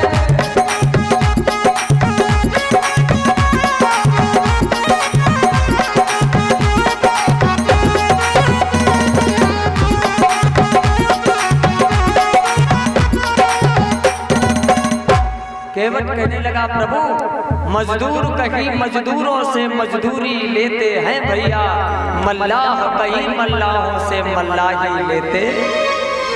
बिरादरी वाले कभी बिरादरी वाले से रुपया पैसा नहीं लेते। फिर भी प्रभु राम वहां से चलते हैं। अब यहाँ पर थोड़ा कथा सूक्ष्म में ध्यान दें, क्योंकि राम कथा में अगर हम आप प्रवेश करते रहे तो कृष्ण कथा यही रह जाएगी, हो नहीं पाएगी। प्रभु राम आगे बढ़े, पूछा महात्माओं से कि हम कहाँ रहे। महात्माओं ने कहा, कहाँ कहो सो कहाँ जहाँ प्रभु नहीं। ऐसी कोई जगह नहीं है जहाँ पर आप हैं नहीं। फिर भी चित्रकूट ग्रह करो निवास, चित्रकूट में जाकर रहिए। अब भगवान पहुंच गए चित्रकूट में, पंचवटी में कुटिया बनाकर रहने लगे। यहां से हम आप ध्यान दें, कुटिया बनाकर रह रहे। बाबा कहते हैं जब कुटिया बना के रह रहे, कथा यहीं पर रुक गई थी। हमने आपको बताया था कथा जहां पर भी रुकी है माताओं का बड़ा रोल रहा कथा को आगे बढ़ाने में। आप देखें राम जी का जन्म हुआ, कथा वहीं रुकने वाली थी, कोई बात नहीं। संत महात्मा आगे विश्वामित्र ले गए, कथा वहीं पर रुकने वाली थी। मैया जानकी आ गई, धनुष यज्ञ होने लगा, विवाह हो गया, वापस आ गए। कथा अयोध्यापुरी में रुकने वाली थी, मंथरा आगे बढ़ा दी कथा को। और जब पहुंचे हैं आज पंचवटी में, तो आज एक और माता जी आगे आ गई। कथा यहीं रुकने वाली थी, लेकिन एक आई गई माता जी। कौन? शूर्पणखा। शूर्पणखा और आए आकर एक ही बात कही। कौन सी? कि तुम सम पुरुष अनमो सम नारी, और यह संयोग विधि रचा विचारी। अब आप एक बात बताएं, शूर्पणखा ने कहा तुम सम पुरुष न मौसम नारी। काहे? शूर्पणखा क्या भगवान से विवाह करने आई थी? शूर्पणखा भगवान से क्या विवाह करने आई? तो ये बात क्यों कही कि तुम सम पुरुष? इसलिए देखो राम जी का तो विवाह हो चुका है मैया जानकी के साथ में, और शूर्पणखा का भी विवाह हो चुका है, लेकिन ये बात क्यों कही तुम सम पुरुष न मौसम नारी? इसलिए शूर्पणखा के जो पति थे उसको रावण ने मार दिया था पता होगी। शूर्पणखा ने लंकापुरी में कहा था कि जिस तरह मैं भरी लंका में विधवा हुई, अगर मैंने पूरी लंका को विधवा न कर दिया तो मेरा नाम शूर्पणखा ने। और राम जी ने भी प्रतिज्ञा की है, भुज उठाए प्रणकीन असुरहीन करम मही। भगवान ने भी प्रतिज्ञा की है कि मैं पृथ्वी से दुष्टों का नाश कर दूंगा। शूर्पणखा ने कहा हमारी तुम्हारी मैचिंग है, मैचिंग। तुम सम पुरुष। और भगवान राम ने इशारा कर दिया लखन लाल की तरफ। काहे? लखन लाल का भी विवाह हो चुका है, कुंवारे थोड़े ना, उर्मिला घर पर बैठी है, लेकिन उनकी तरफ इशारा क्यों किया? शूर्पणखा कौन है? शूर्पणखा रावण की बहनी, और दुष्ट हृदय दारुण दुख अहिनी। अहिनी माने सर्पिणी। लखनलाल कौन है? अहाई कुमार मोर लघु भ्राता। अहि माने सर्प का, अगर तुम सर्पिणी हो तो हमारे भैया सर्प हैं, जाओ बराबर की टक्कर ले जाके, बराबर की टक्कर लो जाके। इधर उधर जब बार किया, शूर्पणखा ने अपना रूप बनाया, और जैसे ही मारने को भी भगवान ने इशारा कर दिया, शूर्पणखा के नाक कान काट दिए। ये कथा क्या संकेत देती है? हर माता बहन को अपनी मर्यादा के अंदर रहना चाहिए। मर्यादा से बाहर अगर आप जाएंगे, ये शूर्पणखा के नाक कान काटना क्या हुआ? कान किस लिए काटे? इसलिए कान काटे शूर्पणखा को अपने सिवा किसी की बढ़ाई अच्छी नहीं लगती थी। जब अपने सिवा किसी की बढ़ाई अच्छी नहीं लगती तो भगवान ने कहा तुम्हें सुनने की आवश्यकता ही क्या है, कान ही नहीं रखेंगे। ना सुगंध जो है इनको अपनी इच्छा की चाहिए, महक इनकी जैसी होनी चाहिए। तो जब सब कुछ तुम्हारे महक के अनुसार होना चाहिए तो नाक काहे को रखोगे? ये संकेत करती है मर्यादा में रहिए। अगर मर्यादा में रहेंगे तो मान सम्मान बरकरार बना रहेगा, और मर्यादा में नहीं रहेंगे तो कथा तो हम आप जानते ही क्या होता है। जैसे ही नाक कान काटे, अब शूर्पणखा भागती हुई पहुंची भैया के पास। पहले खरदूषण के पास गई, उनको भी मार दिया, सीधे लंकापुरी में गई। रावण बैठा था सिंहासन पर और रोते हुए रावण से कहने लगे, यहाँ पर तुम ढोल मृदंग बजवा रहे, और वहां पर दो तपस्वी आए और उन्होंने मेरी नाक कान काट दी। अब मुझे नाक कान कटवाने का दर्द नहीं है, फिर किसका दर्द है? शूर्पणखा रोते हुए कहती है, सुनो भैया कि अब मेरी नाक गई सो गई, और अब अपनी नाक बचाओ तुम। जग में है जिसकी नाक नहीं, अब नकटा नाम धराओ तुम।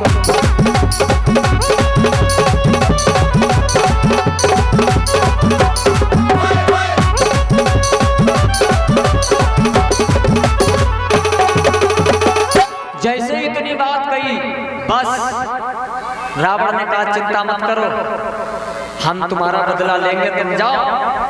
और रावण ने किसे बुलाया? अभी तक कभी भी रावण ने किसी को प्रणाम नहीं किया, किसी भी को। अब आज वो मारीच मामा के पास गए और जाकर उनको बड़े भाव के साथ प्रणाम किया।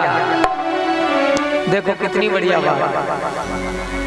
दुष्ट व्यक्ति अगर आपसे अच्छा बोलने लगे तो तुम इस बात से खुश मत हो जाना कि अब ये सुधर गया ना। दुष्ट व्यक्ति कब अपना रूप दिखा देगा इसकी कोई गारंटी नहीं है। समय फिरे रिप होए प्रीते, समय का खेल है। दुष्ट व्यक्ति अगर आपसे अच्छा बोलने लगे तो आप इस बात से भाव विभोर मत हो जाना।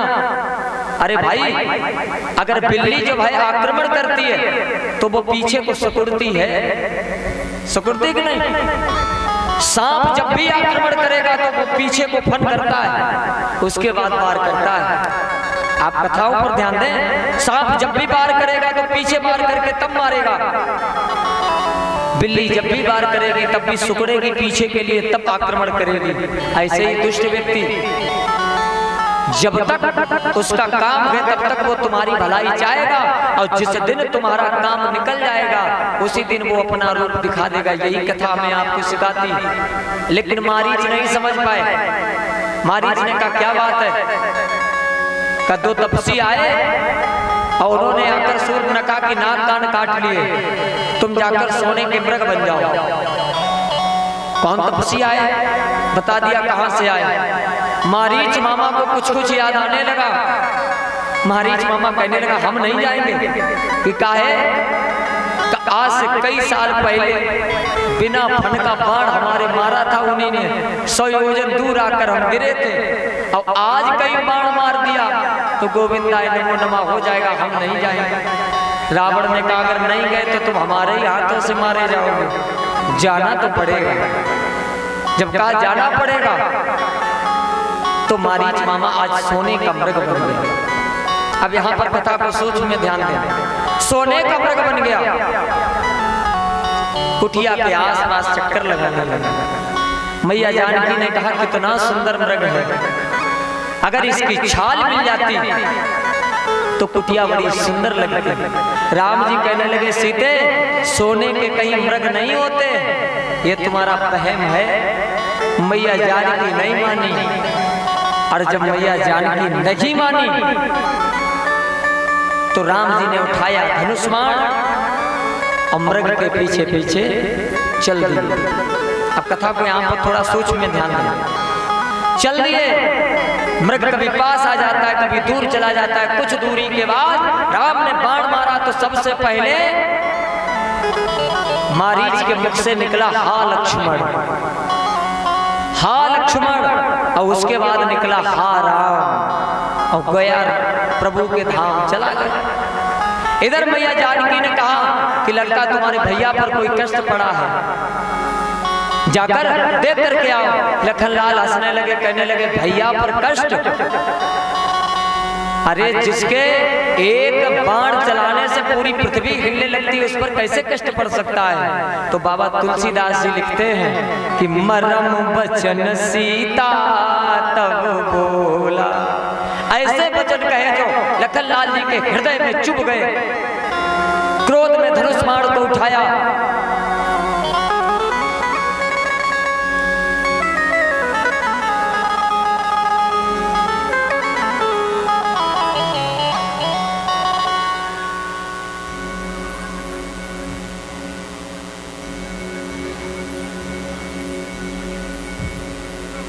बोले रामचंद्र भगवान की।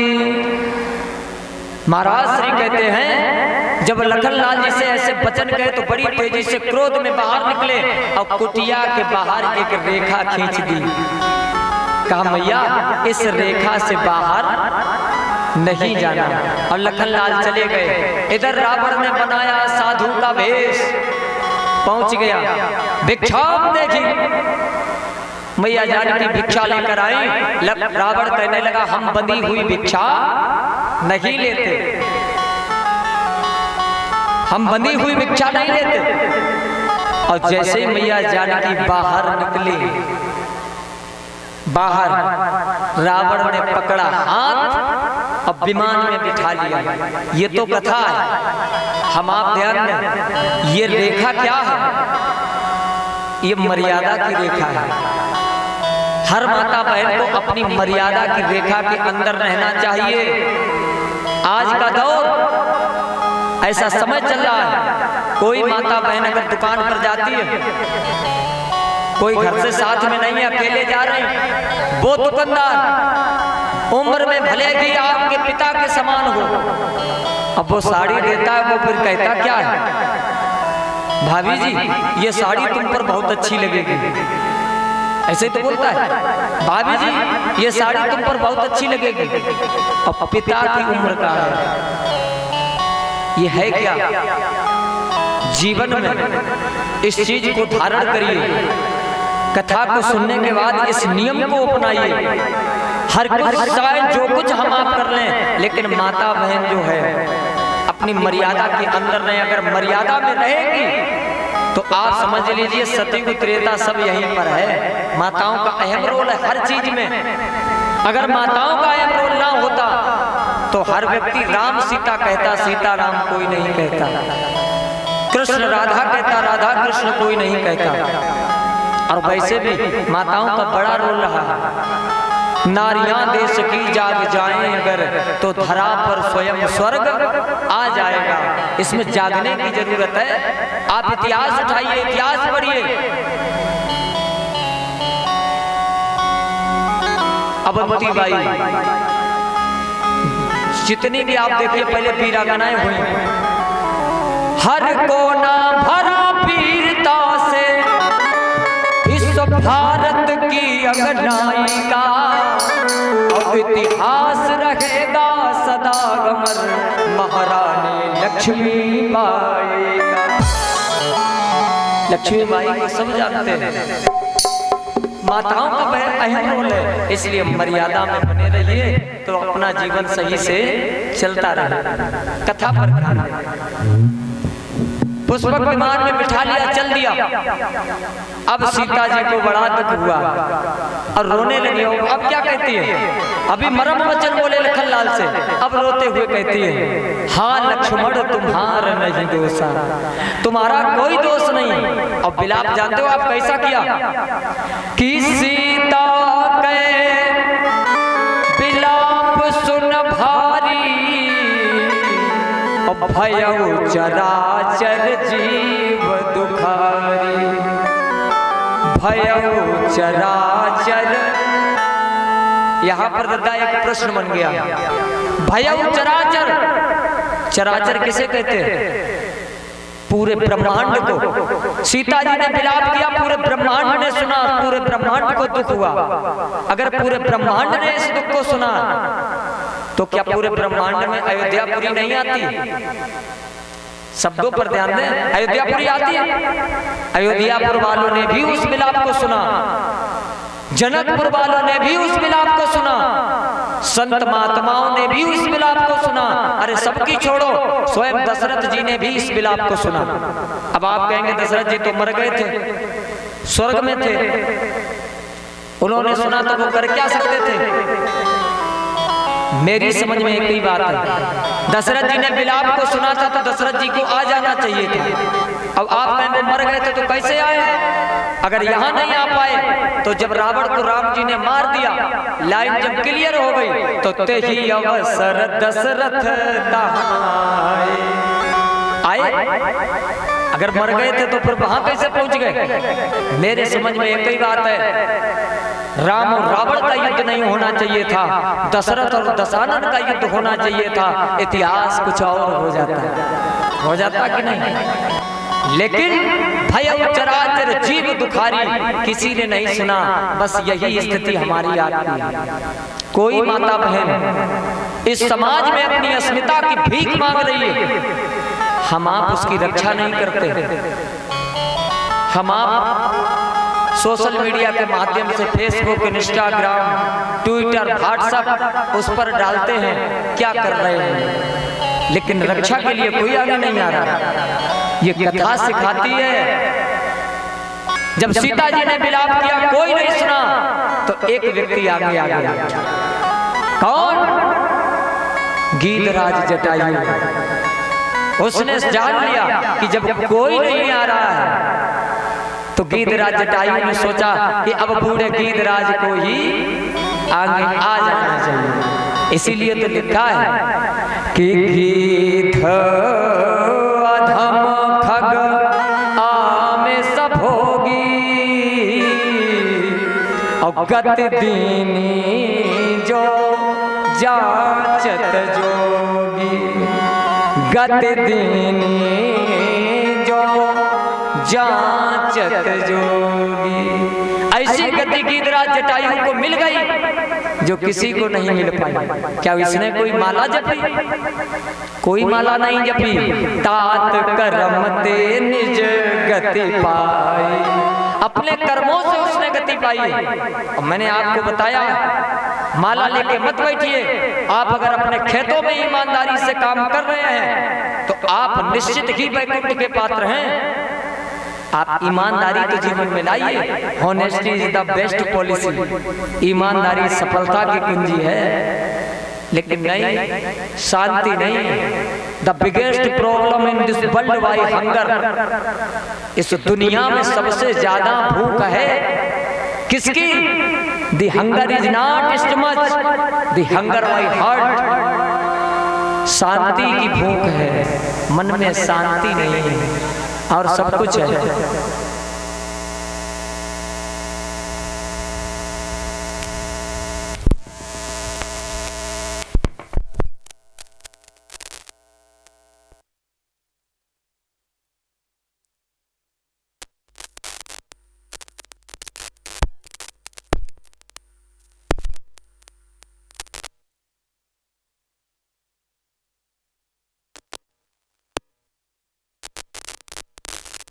हेलो।